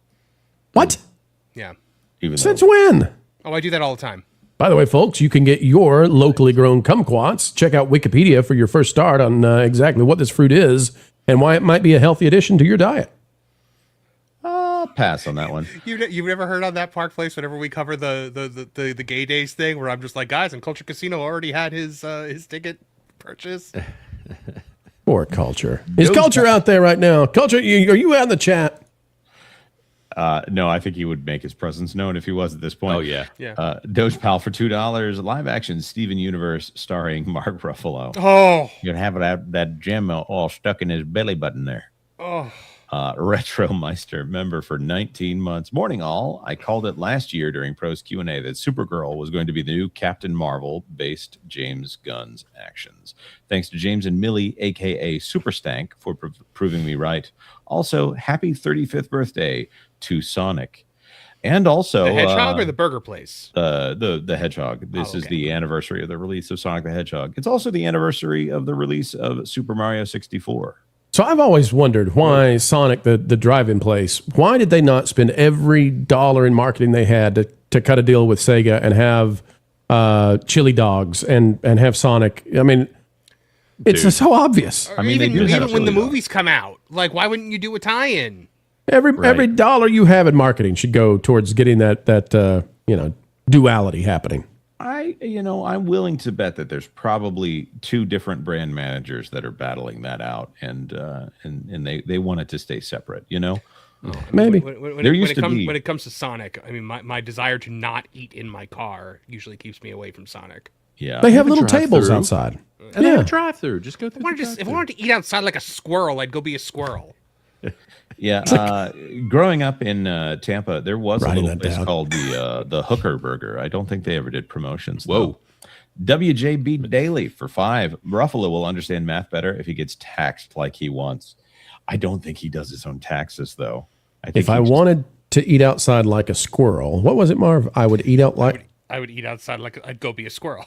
I'd go be a squirrel. Okay. That's that Lucille Bluth quote. If I wanted something that had your thumb in it, I would lick your ear. I just love that this has to be the most first world quote Marvin has ever given. Like in the history of humanity, we have 99.9% of our consuming food is outdoors. And Marv's like, if I wanted to eat outside, then be like a squirrel. I imagine Marv walks through Disney World with just total disgust, looking at people, eating their ice cream as they walk. He's like, "You stupid squirrels! You're beneath me! How dare you eat your Dole Whips outdoors? We have perfected savages. We have spent decades perfecting indoors. Savage squirrel people. It's fantastic. Don't take him camping. Jeez, Of he'll just all starve the- himself. Don't ever trick me into going camping. Of all the pet peeves. I will make it a miserable experience for everyone. I promise. Ask my dad. Marv won't come out of the truck. Bucky Cat for $5. Would rather we watch Ricky Gervais in Alley Cats than Ruffalo in Gato. Oh, listen, I want. I'll take Ricky Gervais in Alley Cats. He can be in. What was the cat that was on with the Garfield show? Heathcliff. Heathcliff. Yeah, give me Ricky Gervais as Heathcliff. Let's do that. No one should, honestly. Flying blind on a rocket cycle for $5. Ruffalo replacing Peepaw. What will happen to the sizzle? I gotta say, I think Peepaw is a better dancer than Mark Ruffalo. The new sizzle is supposed to be here this week. I can't tell you what day, but the new sizzle is supposed to come out this week. Oh my! I thought we moved past this as a culture. Not, but we moved past Pedro. Pedro's gone. Guys, for $20, I want the water buffalo Ruffalo to run into a certain oversized electrical tradesman and then watch him crash out. Oversized tradesman. Is this Transformer? Is this John Fetterman? What? I don't understand what. Jonas, there's only one way for us to get out of this situation. It's awkward that you don't know the reference. There's only one way to escape. This is my carol song. It is 8 seconds long. I just oversized tradesman. I don't know what this is for. Get in my wait. What, not belly. What do electrical tradesmen carry? Get in my conduit. Conduit? That doesn't sound right. Oh, I see. Doesn't sound right. Jason Wellborn, maybe for $10. Fake Wiz promo. I originally thought the lyrics were "kicked him in the crotch." Yeah, I thought that was the natural place for that to go. It can be. Listen, it's up to interpretation. Wherever you want that kick to be, that's where the kick is. Yikes. Some people have said it sounds like Jaws. Some people say it's crotch. Some people say that it's draws, like your drawers. Anyway, whatever you want, folks. Whatever you want. You make it be what you wish it to be. All right, I have sent the link to Culture Casino. He is clearly out there pruning the giant tree in his greenhouse. We'll find out if he's okay or not, folks. We'll find out is Culture okay, and has Marv insulted him to the point he refuses to come on the show. We'll find out. By the way, Dean Cain said last night, and I agree with him. I just wanted to put this out there to everybody. If the U.S. wins the World Cup, then the sport is officially soccer worldwide. That's the rules. I'm thinking about the uproar that will happen. Yeah. I'm fully supportive. I want to hear all the rabble rabble from England. That's the only reason why. Oh no! Oh, how dreadful! How They'll be dreadful! quite upset, and have much to say about it. Many strongly worded letters will be sent to us. What are we next to do? Have to drink sweetened tea with lemon juice in it, like heathen savages? I'm Perhaps- taking to social media to voice my displeasure. What do you mean I'm under arrest? What? Shall I also drink my tea and watch my soccer outdoors like some sort of savage squirrel? If I wanted to do that, I would be a squirrel. All right, folks, let's dive in. We've got more stories on the way. They're coming to you right now. And we're going to talk about, something big happening. Disney, Dana, yep, it's The View again. And they're screwing around again, helping Disney not win again.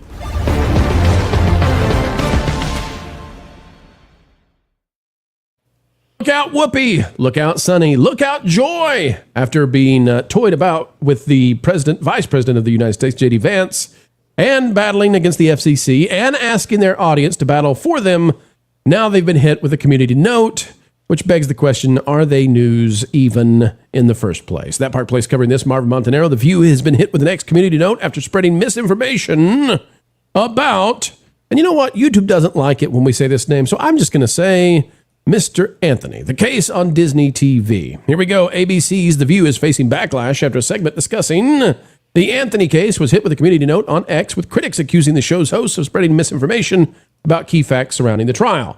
The controversy erupted after The View posted a clip from the program discussing Anthony's conviction and the fatal deletion of Austin during a Texas high school track meet. In the segment, co-host Sonny questioned both the jury composition and aspects of the prosecution's case, making several claims that were later challenged by viewers and ultimately flagged through X's community notes system.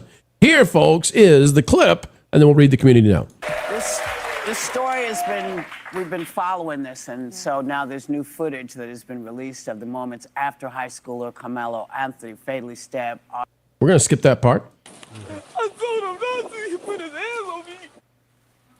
He was sentenced to 35 years in prison, which he's appealing. The case has a lot of people divided. Some people believe that race was a factor in the trial because there were no black jurors. They were all the 3 black jurors that were there were educators, and they were released. They were struck. For that. And some folks think, no, he got a fair trial. But is this a jury of his peers? All right, let's see the community note here. The View, of course, putting out that for national consumption. Here's the community note. A, quote, jury of one's peers, unquote, does not require jurors to be the same race as the defendant, and black jurors were struck for race-neutral reasons. The individual who is convicted for having deleted another person weighed 162 pounds, not 130 pounds, and multiple black witnesses testified against him from under the tent. Yes, because they said that it was not a jury of his peers because there were no black people on it. They said that he was 130 pounds, which is categorically false. And they said that he was the only black person under the tent, in which there were multiple eyewitnesses that were called to the witness stand to testify against him who were black. So it's all just blatant misinformation.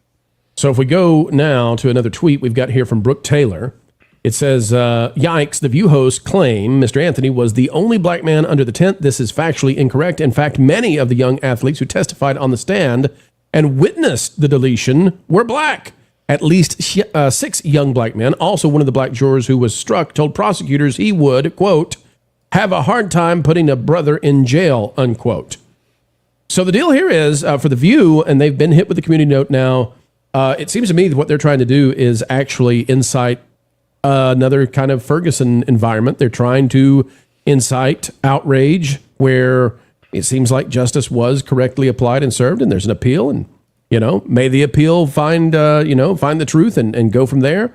But Caro, I despise that Disney, the Walt Disney Company, is attempting to stoke the flames of racism where perhaps that does not belong, and they're trying to create a controversy where you can have people rioting again and all that kind of stuff. We don't want to go back to a summer of love. And here's the View putting out now what has been community noted. It is clearly false information. It's not that they have the wrong opinion, Caro. It's that they're promoting incorrect facts.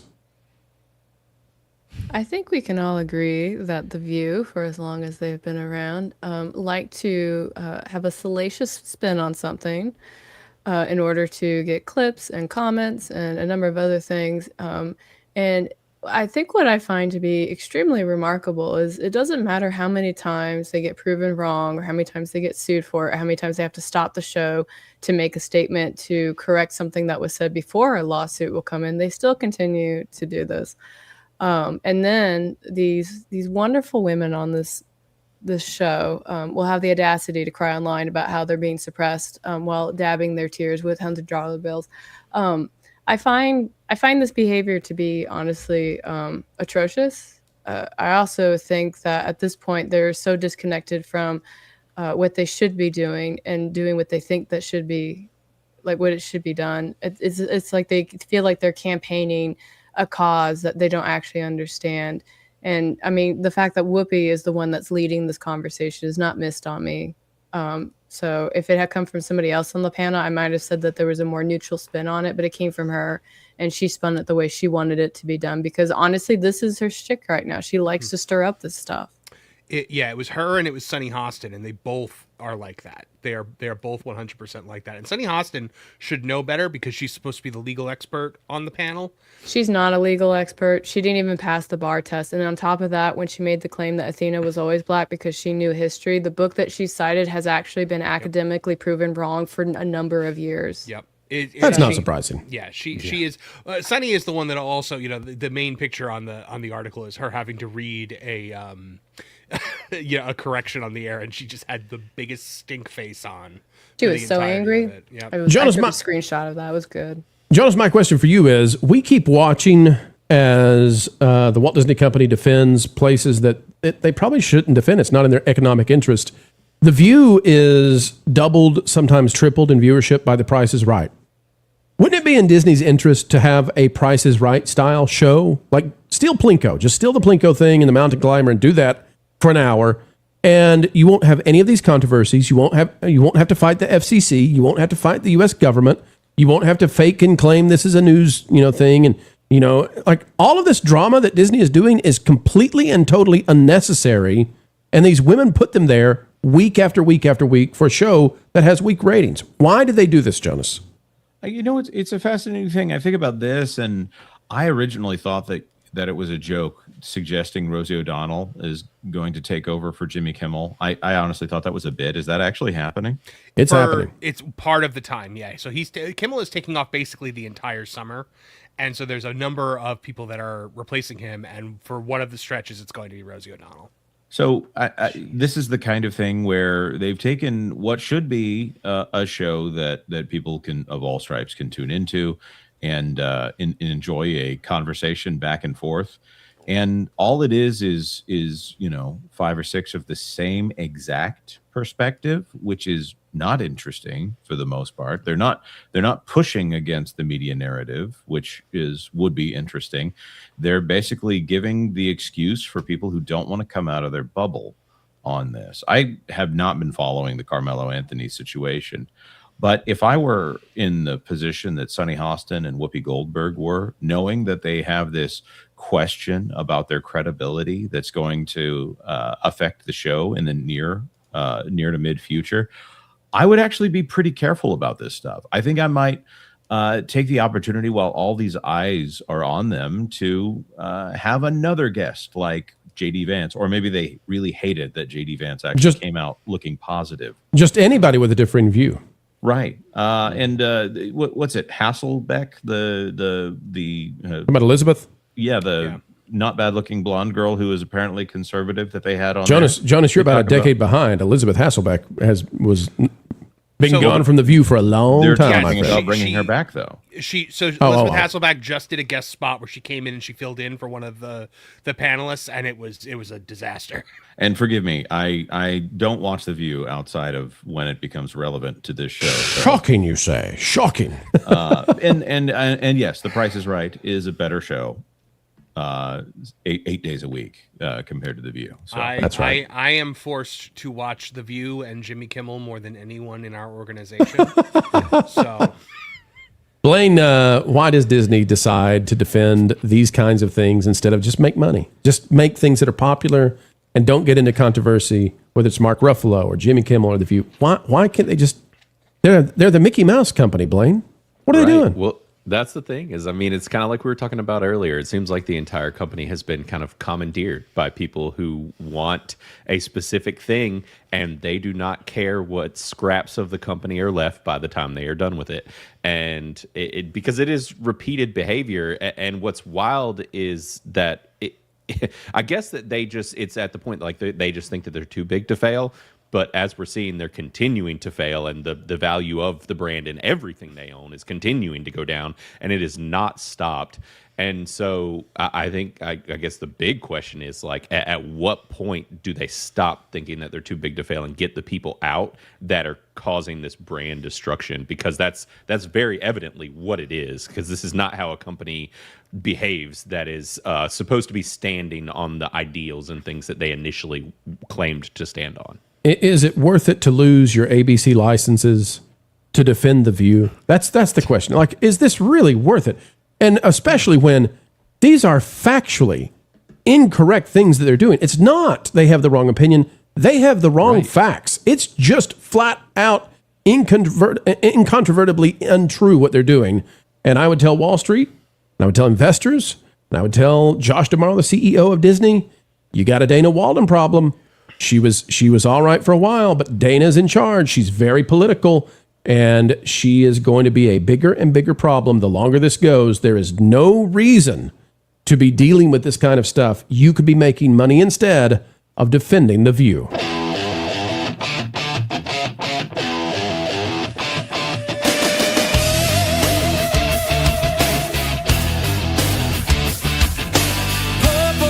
Potatoes, fried green tomatoes, arugula. Hey, what's up? When injustice strikes, I strike back. Culture, casino. Let's go. Culture, casino. Let's go. When the EMS tries their best, strap him down, check his chest. Culture, casino. Casino. Culture, casino. Casino.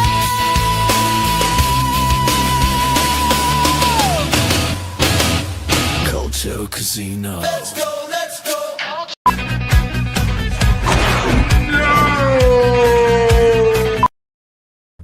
Culture, there's been a discussion today on the show. Okay. Folks out there are curious which one you prefer more in your greenhouse. Do you, sir, love your purple potatoes more or your glorious, highly secretive, giant kumquat tree? Well, the persimmons are probably the thing most people would be surprised about. But to be honest, I still prefer Caro's song. Man of taste. This is my Carol song. It is 8 seconds long. Yeah, see, I play that to the plants, and they get really happy. And Marv Oh my loves goodness. Everybody gets happy. What is I just happening? imagine like these big flowers are just like that. Yeah, I get these They all big bloom. sunflowers in there. They start to move around. They look happy. You just They- gonna they- you play it in a loop? Yeah, they don't look like they. Well, I mean, if you do it for like 12 songs as you suggested, you basically have an album of Caro, which is 2 great. minutes. Yeah, 2 and minutes it- of greatness. and it looks way better than the moving okra on what is not Splash Mountain. We call that Oprah Winfrey. Thank you very much. putting the Caro song on a loop. It's like, we have ways of making you talk, Mr. Bond. There you go. Oh, poor Mr. Bond. Poor Mr. Bond. All right. Do you expect me to talk? No, Mr. Bond, I expect you to die. All right, Culture Casino, you're replacing Jonas J. Campbell, and frankly, I think your beard is better today. Well, thank you. Mine is a human beard. So Yes, human. All right, Sephiroth is dropping 2 WDW Pro memberships and has been a member for 14 months. Thank you, Sephiroth, for stopping by. Culture, come on back in, buddy. Don't go like that, okay? Don't make it be that way. Sephiroth, don't do me like that. we thank you.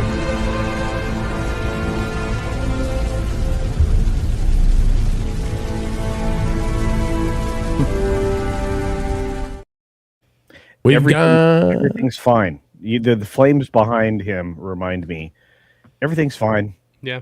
Everything's fine. It's fine. Little dog cartoon. Douglas, not for 5. We have the gall to call the misshapen egg game football. Oh wait, I've got to say it like the British person. We have the goal to call the misshapen egg game football. Which is the correct. Yeah. I do love that the British are discovering Buc-ee's though. Yeah. Yes. What is this? What is this petroleum? It's petro station filled with beavers. I Superfly. say, they've got beef. They've got dehydrated beef in there. They have. There are giant marmots everywhere. Superfly for 2. What fast food restaurant has the best tomatoes? The best fast food restaurant for tomatoes. I have never done a check on this. I have an answer for this.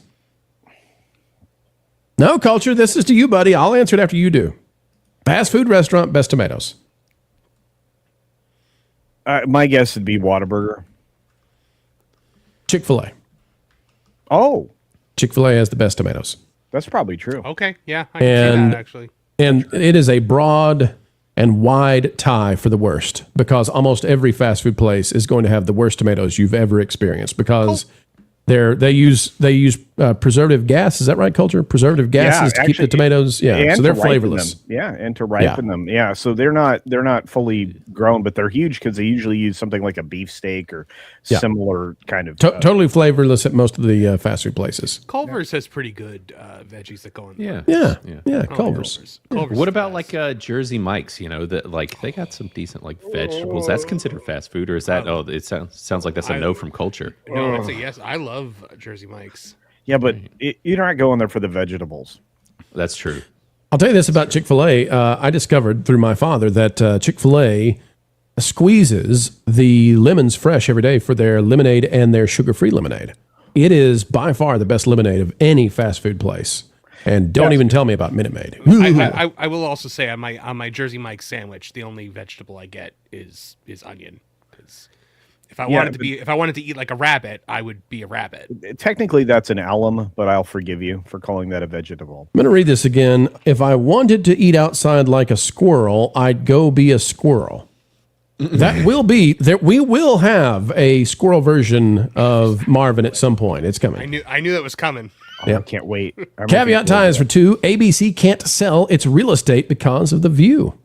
That's true. That's true. And who wants to advertise during The View? Honestly, who wants to advertise when you know that kind of stuff's going to be said? When you know that they're spreading blatant misinformation about a nationally covered trial, I mean it's absolutely because they're repeating talking points from activists on social media and not the actual facts of the case, which are very, very easy to find. Yep. Whoopi made up a thing because she couldn't get cupcakes when she wanted, which she had an unrealistic demand for. Oh, don't you be mean, Caro. I mean, listen. am. If I don't get sprinkles on my donut, I'm coming on the Pro Show and I'm going to talk about it immediately. Oh, I'm gonna blast whatever bakery dares to get my Are you sprinkles. going to say that they didn't want to give you sprinkles because you weren't pale enough for them? Is that what it is? Don't tell them that they're melanated enough. They're beardists. Beardists, I tell you. Yeah, he's not a melanated American. But anyway, Whoopi also said that Black Americans today have it worse than the people of Iran. So what now? Yeah, you didn't hear that? That was a couple months back. Yeah, about 6 months ago. She said, about 6 months ago. She said Black Americans have it worse than the people of Iran. Real high level conversations. I would not recommend visiting that area, but maybe watching a documentary might be useful. I mean, it's raining people is a real thing, But anyway, that's not to be confused with the song "Raining Men." No.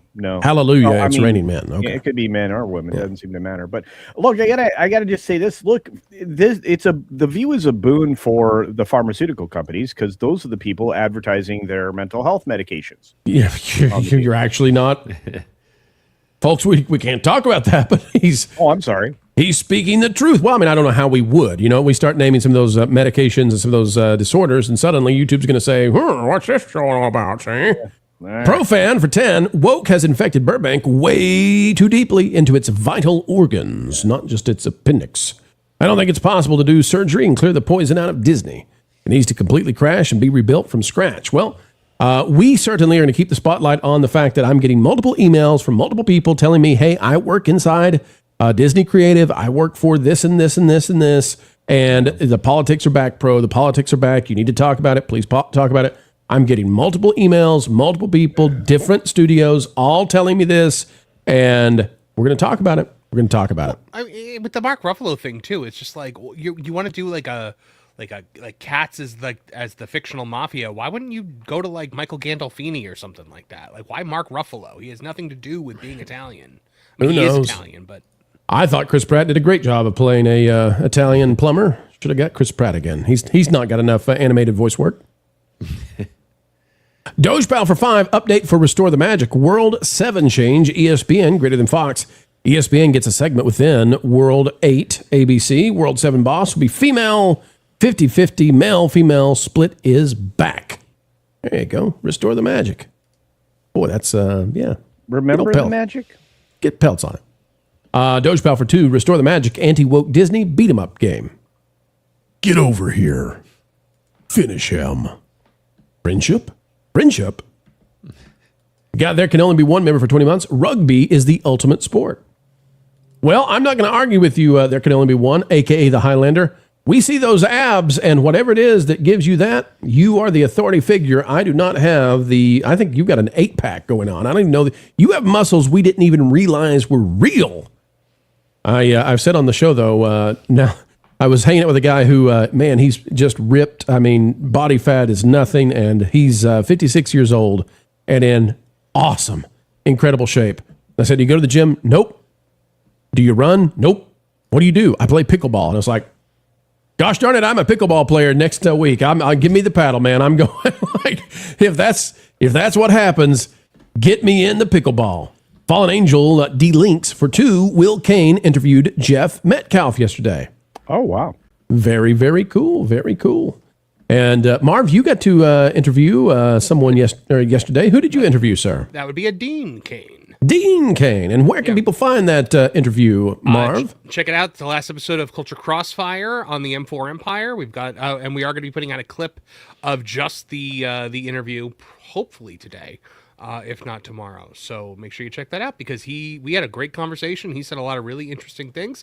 Found out that the other guy that he was up for Superman against, like one-on-one, was Kevin Sorbo. Which means that there's some Earth out there in the multiverse where Kevin Sorbo was Superman and Dean Cain was Hercules. Yeah, and we're going to see if we can get we're going to see if we can get Dean Cain and Kevin Sorbo on sometime soon. Both are great guys. We got some other big guests. We might be able to get them together at One Point Pro because they are coming out with a movie called Holy One, which is written and directed by Dean Cain and starring Kevin Sorbo. There you go. All right. Well, we'll reach out. All right. Let's see. We got another super chat right here. Says Doge Pal for 5. But let me see. Did we get that last super chat? Let me make sure. Okay, yes. Okay. Doge Pal for 5. 8 worlds. 1. Here's the first world. Disney Animation. Number 2, Pixar. Number 3, Disney Live Action starring Captain Jack Sparrow. Number 4, Disney Channel. Uh-oh, Miley. Number 5, Marvel. That's where you have to defeat the secret reptile character at the bottom of the bridge. It's Mark Ruffalo and Pedro. Number 6, Star Wars Lucasfilm. Nobody knows what that is anymore. Number 7, Also 20th Pedro. Century Studios.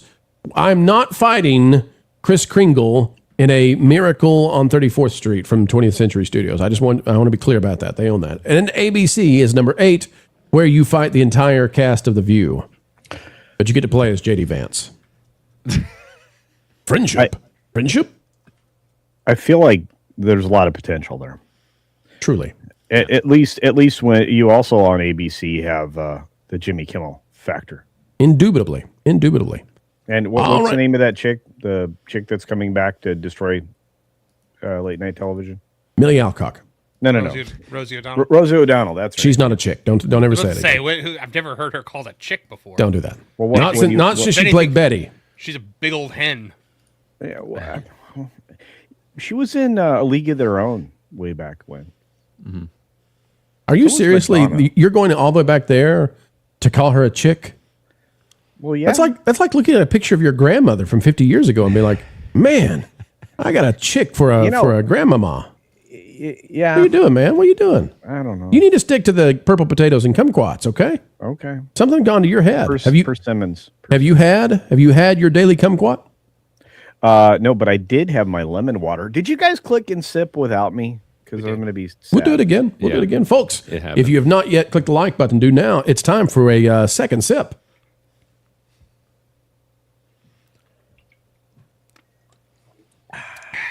Lemon. One Punch Man Tolkien fan of the check goes, she's not a chick, she's a thick. She's a thick. Yeah, not the good kind either. Culture, every time I bring up this fruit, people laugh, and I think that's unkind. I think it's... Can you tell us about the kumquat? Why would somebody want a I thought you were about to kumquat? talk about Pedro again. Why? Good job, Marv. They were used often in dishes, or they used to be. They aren't anymore. They're not as widely available. What made kumquats go away? Probably like things that became more popular. I mean, Make it short, Culture. You got 27 minutes. Well, citrus actually, with the expansion of orange juice specifically and orange juice from concentrate and all the other things, people's natural experiences kind of narrowed down as far as citrus goes. And when it comes to fruits only have like 5 or 6 pieces of representation out there. I would say that we need more fruit representation. That's what I want in my new movie. You have every honor that a man could have. You've got almost Oscars. No. No Oscar. No Oscars. You know, Culture, I think you deserve an Oscar for your knowledge of fruits. It's a completely different award, but you still should get one. Well, and like I said, we need more representation in film and television of various fruits. I think If you had to choose, I'm pretty sure they're well represented. If you had to choose, he did it again. if you had to choose between a persimmon and a kumquat, Culture, what are you going with? Oh, honestly, probably the persimmon. All right, Culture was a real fun guest today, but he had to go away suddenly. Don't know why. Detail Devil for 199, Power of the Niners. Sonny passed the New York and Maryland bar, though looking at KBJ, not a high bar. What's her name? Kareen? Yeah. Okay, Culture, you can come back in. I thought it was Katenji or something weird like that. Oh, Ketanji Brown. Okay, I'm sorry. Yeah. I thought we were talking about, what's her name? The former spokesperson for the Biden administration. Yeah, you're right. Yeah. I mean, the auto pen lady. Yeah. Okay. Wolf of McGruffle for 505. Culture Eth. Wait a minute.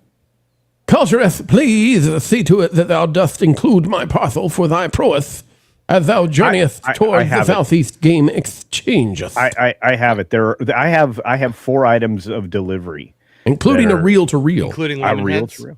Yeah. Well, I have lemon heads ropes, and actually it's Prime Day, so I might actually get my lemon heads bag. Could you bring me? By the way, you and I were together. Yes, we were. And I want everybody to know, you did not take a single bag of the candy corn that I gave you. You left it all. No, he took other things that didn't belong to him, though. He's still salty about the community refrigerator where he left his Arnold Palmer. That's because in the community refrigerator, the single-use container of Arnold Palmer was not a community beverage. I didn't know that. I open the refrigerator. It's clearly not mine. I'll take it anyway. I'm Culture Casino. Culture said, well, what is this sticky note that says Culture do not drink? Well, it's a suggestion, actually. There was no sticky note. There will be next time. I just want you to know, Culture, at Southeast Game Exchange, we're bringing you candy corn. And folks, if you come to Southeast Game Exchange, bring a bag of candy corn for Culture. There's no better gift, and it'll be definitely expired because it's out of season. I would like lemon heads. Thank you. Okay, all right. See, it's not just Nate. It's just not just Nate. The problem is I have a problem with lemon heads. I will buy a giant bag of them and I'll eat them all, and they're incredibly unhealthy. Yeah, it's so like the one candy I can't control myself. Nate from Mr. H Reviews kept asking him to send him lemon heads because they can't get them in the UK because it's terrible over there. And Culture kept buying the bags but eating them before he could. Oh my gosh, he's got them literally sitting with him. Ropes. What is Those are the ropes. Rope? These are the lemon head ropes. Hold on a second. Let's see the rope. Show us the rope. Oh, I can't open the bag. This is for Mr. H. No, it's not. You're gonna eat it. I can refrain from the ropes. I'm You so lie, you excited. squirrel. I can't wait to have these. Yeah. Lemon head ropes. All right.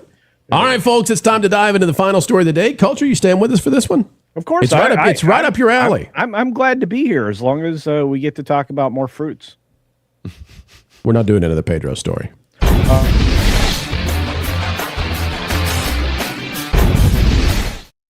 Hey, Walt Disney World, you better look out because Epic Universe is already expanding. And ladies and gentlemen, the announcement is here. WDW News covering this one by Alice Kennedy. Universal filing reveals the scale of new Dark Universe attraction.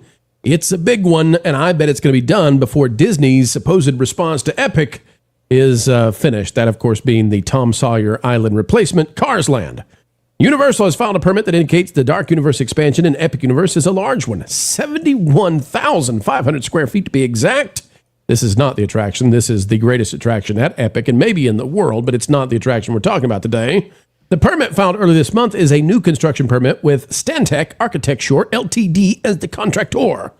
The tenant space is listed as 71,000 square feet. To put that into perspective, it's roughly the same size as the Rock and Roller Coaster attraction at Disney's Hollywood Studios. So this is big enough. If it's a coaster, it could be a coaster. The permit does not indicate what kind of attraction this is. However, past concept art does show a large enclosed building that never made it to the opening of the picture, or to the park. Pictured below, it's near the top left of the image. This could be anything from a new ride to a new show. Now, because it's Dark Universe, it's actually pretty darn hard to see it, but we do think this is probably where it's going to go. There's a ton of expansion area to the right side of this image, but this is probably where it's going to go on the left side. All right, Culture, Marv, we'll start off with either one of you guys who wants to take it. Disney was supposed to be responding to Epic. They were supposed to be giving us a big, giant expansion at Magic Kingdom and updating all this stuff and spending billions of dollars to make people want to stay at Disney instead of Epic Universe. Epic is going to get the expansion out first, probably. I mean, they're already into construction. They've already cleared the land. And I was just at Magic Kingdom, and I looked and saw what they're doing at Cars Land. It's almost nothing. They've got a concrete wall, and nobody was working. And they've been working on that for a year at this point. Yeah, Universal typically doesn't actually announce what's coming until they're already part of the way through construction. Like, we didn't know that we were getting Fast and the Furious replacing Rip Ride Rocket until we were most of the way, underway, with the actual construction of that attraction. Whatever it's going to be, I'm gonna guess it's going to be some kind of live show, because it's the one thing that they don't have over at Dark Universe. I think if you did some kind of live monster show, I think that would go over really, really well with really cool effects. It would be something everyone can do, because right now it is kind of thrill ride based over there.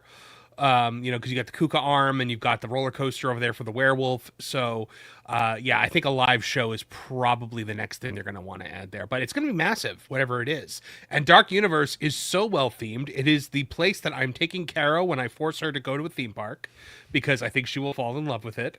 It is Dark Universe is incredible.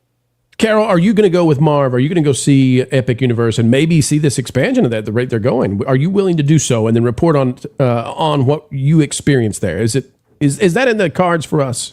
I did promise that I would let you walk me around the theme park, so that way I could actually know what you guys were talking about. And then you started chanting the Tiki song at me, and I got scared. Well, you will be safe from the Tiki birds at this place, but not safe from the monsters. This area, I'm very excited for it to get some love, because I think it's the most ignored part of the park, and that's sad to me, because the Monsters ride, I think, is the greatest ride in any theme park anywhere. Dang. This area is so well themed, and it is one of those areas that completely transforms from day to night. And the streetmosphere is wonderful. The Invisible Man is great out there. You've got the people that come out in the violins to tell the story of like the Wolfman and Dracula and Frankenstein. And you could meet the Frankenstein's monster and the Bride of Frankenstein out there. This is a great, awesome place. You've got the windmill that bursts into flames over at the Burning Blade Tavern every once in a while. I mean, this is the coolest theme park land ever made. Isn't there a hidden bar in there too? I've heard something about as well. Inside the Burning Blade Tavern, there's a bar. Yeah, it's like a Monster Hunter bar. So there's like all monster heads on the wall, and they have like the hunters that come in and like you can talk to them and stuff. It's pretty cool. And culture, when we look at Epic Universe, it needs some indoor spaces. So I'm very cool with something that keeps people cool or keeps them warm in the cold times. What do you think about the speed that Epic Universe is moving versus Disney right now, culture? Disney is caught flat-footed, and they can't even respond before Epic Universe responds. Well, they're flush with Disney's cash, so it's easy to expand quickly. And look, Disney does it slowly because they take quarterly hits on their capex from the parks budget in order to build things, which is why it takes years for things to be done at Disney and months, it seems, over at Epic. So what I see about this, it's 71,500 square foot building being added just to this area, as simultaneously in a very large project is going in next to Ministry of Magic.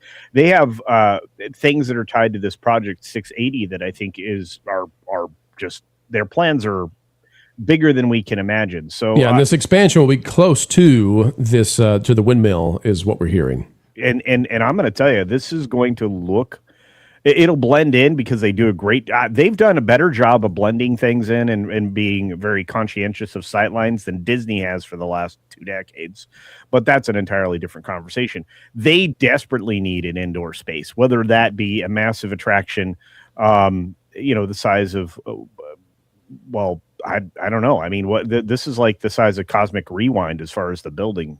Sure, and they're adding fireworks very soon to Universal, and we've heard that they're probably going to do a nighttime ticket and have keep the park open much later. I mean, they really are throwing everything at winning here. What would be a suitable monsters oriented show? Though that's what I was wondering. Yeah, because I'm thinking you've already got Monsters Unchained is probably one of the greatest thrill attractions. That's blended with. Would you do something because of where maybe some movies are going? Would you do something related to mummies?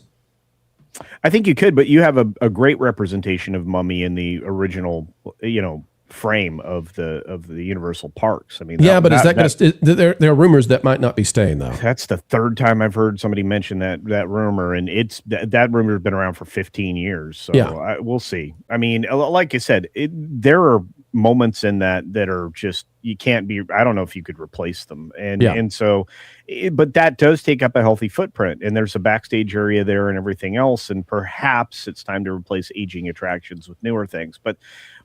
The scale of expansion, I think, is the bigger, broader conversation here. And I don't think they're done with not only just Dark Universe, but I don't think they're done with any part of that park or anywhere close. I think we're going to see more Mario expansion. I think everything could be happening in the next 2 years, and Disney will still be playing catch up to, where Epic was after its first year, which is ridiculous. Now, let me bring up something. People are annoyed right now on social media with Universal for this Universal Kids Resort. Says John Eider says this new Universal Kids Resort just opened 15 minutes from me, and it's a total flop. It's worse than you imagine. There's zero landscaping. The food is terrible. The tickets cost $55. Save yourself the trouble. Skip this and just go to Disney World instead.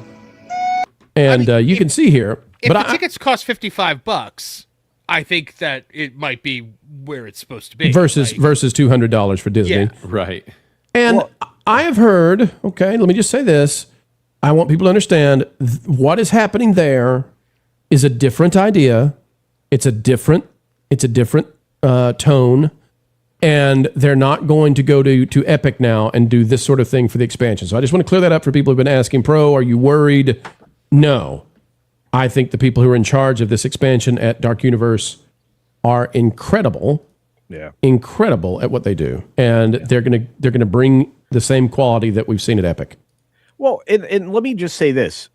Disneyland, Disney World, any theme park that opens does not have fully fleshed out landscape yet. Doesn't have fully fleshed out shade areas yet. They don't even have their paths finalized. I mean, they have paths. I don't think they're going to. I'm going to say they're going to struggle. They need to add more theming flat out. I mean, the plans will be fine, but I can't defend the Universal Kids Park. Yeah. It is terrible, but it's at least it's not $100 to go. Like that's the thing. Like I was just like, well, if this is like comparable to like a Six Flags ticket, then sure, that's fine.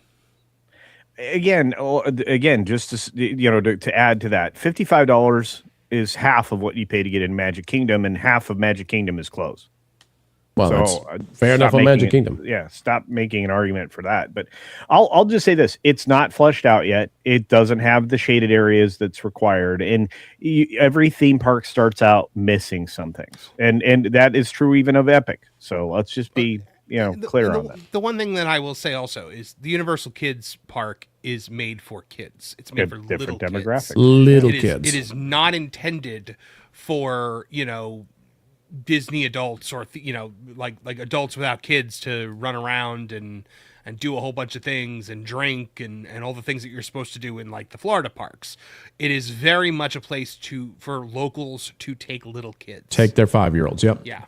Blaine, you are a connoisseur of theme parks, and you and I have been in theme parks before. What's your take on the way the market or consumers see Disney versus Universal now? Has that shifted post-Epic, do you think, in the last few years?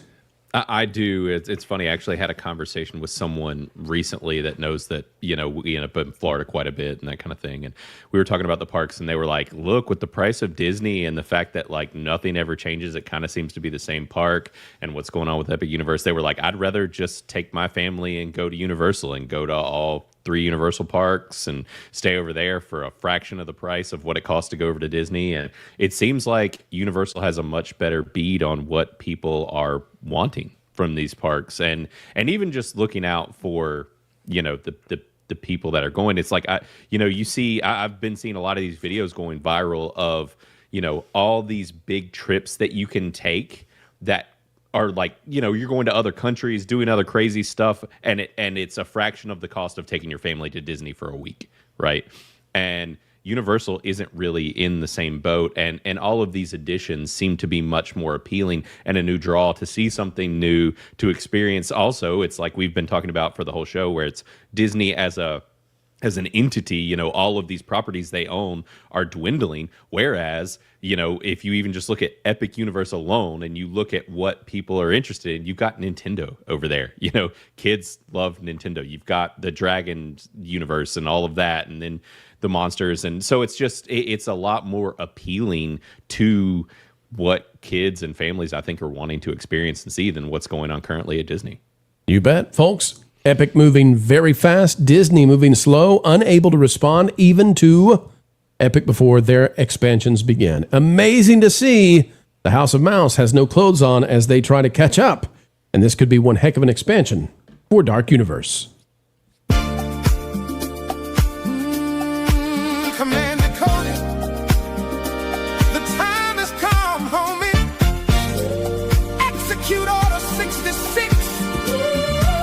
I'm still alive, motherfucker. This is my carol song. It is 8 seconds long. I didn't think you could improve Base Windu, but you did. Yeah. I know what to combine now.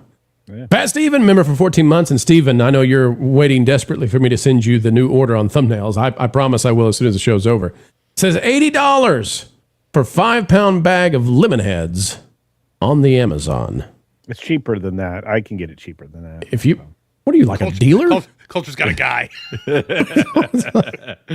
Black market of lemon heads?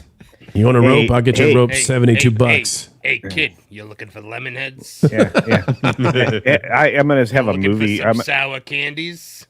Yeah, I'm going to have a movie called Rumble in the Bronx. I hope you don't drive an Astro minivan with wood paneling. I really hope not. No, but I was in a minivan not that long ago, during an adventure that we all shared. And that was an adventure. But at least I didn't run into any wildlife, or almost run into wildlife. You were with Marv. You survived. You were. He was not in a minivan, but I was going to say he was not in a minivan. No, he rode in a minivan with somebody else that was with us, but then he rode with me and nearly died.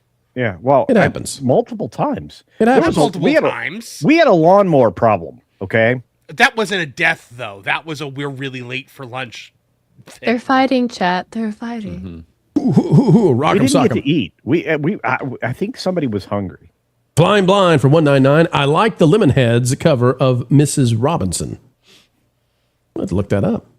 And Packing Protons for $5. I used Grok to improve the Supergirl photo. Grok approves. Are you talking about the one where you put Melissa in there? No, you put Sweeney. That's who you did, Packing. I remember you put Sweeney in there. Yeah, and Packing, thanks for sharing, too, the clip from Six Flags where the people are stuck up in the attraction. We'll probably be covering that real soon. What a thing to be stuck 200 feet up in the air when it's blazing hot. Sea Brew for $2. Any meetups around Christmas? I need to vacate. We haven't announced them yet, folks, but we'll have big announcements at Southeast Game Exchange where, folks, you can find some of your best friends, your best pals from the Pro Show. It's where you need to go, and it is July 17th through 19th. You'll find Carol, you'll find Marv, you'll find Nerdrotic, you'll find Critical Drinker, Valiant Renegade, Force of Light, Your Pal Pro, Fake Wizard, Culture Casino. The list goes on and on. We'll be debuting the brand new game Zax at the exchange, and it's going to be a great time. Show up, get special codes for the game, and do meet and greets with all of us. Friday, 2 p.m. to 7 p.m., Saturday, 10 a.m. to 10 p.m., and Sunday, 10 a.m. to 5 p.m. By the end of the week, we'll also have schedules for when the meet and greets will be and when the panels will be. I'll be on the main stage more than once, and we'll be taking over Southeast Game Exchange. It's going to be a great time, folks. We hope you will be inclined to join us, and we will soon also have announcements for the next places you can find all of us. All right, let's get one more from the First Dragon Queen for 5. Just checking 30. I have 24 seconds of evil Sesame Seed Man attacking a garden. That's right, First Dragon Queen. We hit 30 out of 50 today, but we got to be moving on, and folks will continue to do those Super Chat goals. We'll start hitting them again. I promise you. Maybe 50 was just a little too high. You never know. You never know. But we got to move on. We've got things to do, places to be. But we're sending you over to Marty O'Donnell in just a minute. Do not go anywhere. It's going to be a great, great conversation. You're going to love it, just like you loved everybody on the panel. Blaine is at Criticalist. Folks, get over to criticalist.com today. Caro is, she's a director of Daily Disasters. But Caro, tell us about the book that you are promoting at this time, please. Oh, I am promoting Tales of Twisted Ravens, which is my charity initiative to help raise money for comic books for kids, so that way they can get more comic books into the hands of children who are getting treatment in hospitals and cancer centers. You can find that on ripison.com, or if you're not in a place that you are able to assist with this right now, I would really appreciate if you would send it to people who you think might be willing to support this. Thank you. It is a wonderful cause. Folks, get over there and support it, please, please, please. As well as supporting our good friends at Criticalist. It helps Blaine every single day, and I will get my Toy Story 5 review up in just a few. Marv, you've been slumming it over there with Dean Cain. Yeah. What are you doing on your channel now that you've what is that? The Apex? Is that the highlight, or are you going to have JD Vance on next? Oh no, we are not even close to done. We have got so many things going on in the wings. Wizard and I have Culture Crossfire Monday nights, and so we were doing them on Thursday mornings as well. We are no longer going to be doing a Thursday morning show. In its place, Caro and I are putting together a show. So come catch some of that. We got some big announcements coming about things like that. But yeah, keep checking back. We got a new video in the works right now, plus clips from various live streams. So come check out the M4 Empire. Very cool. And Culture Casino, tell the folks out there what you're up to lately, including building air conditioning units. Well, yeah. I mean, my little redneck air. This is my Carol song. It is 8 seconds long.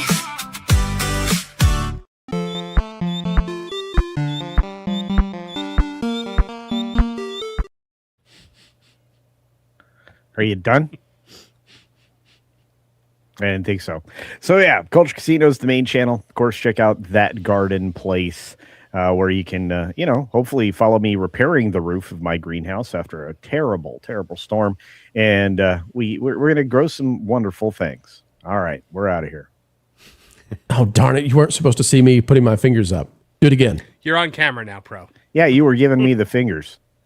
This is my Carol song. It is 8 seconds long. Oh, yeah. Get the Carol song on. Carol, do we have 4 songs yet? I'm on 8 right now. All right.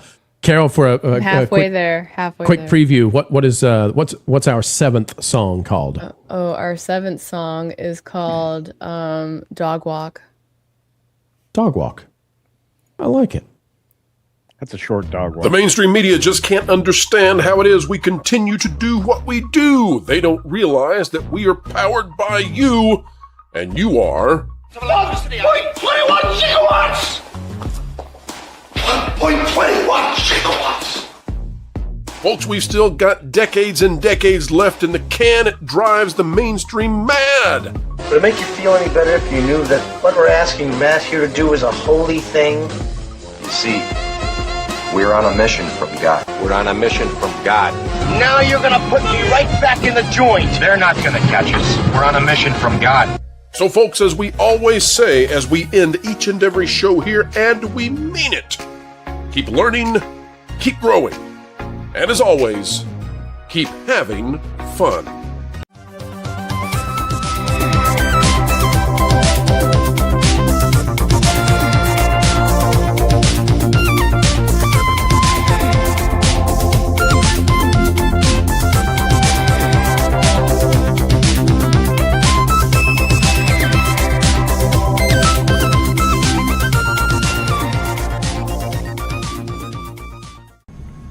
Every time they hit him, he stood back up again. So they hit him harder. Still, he got back to his feet. Standing man.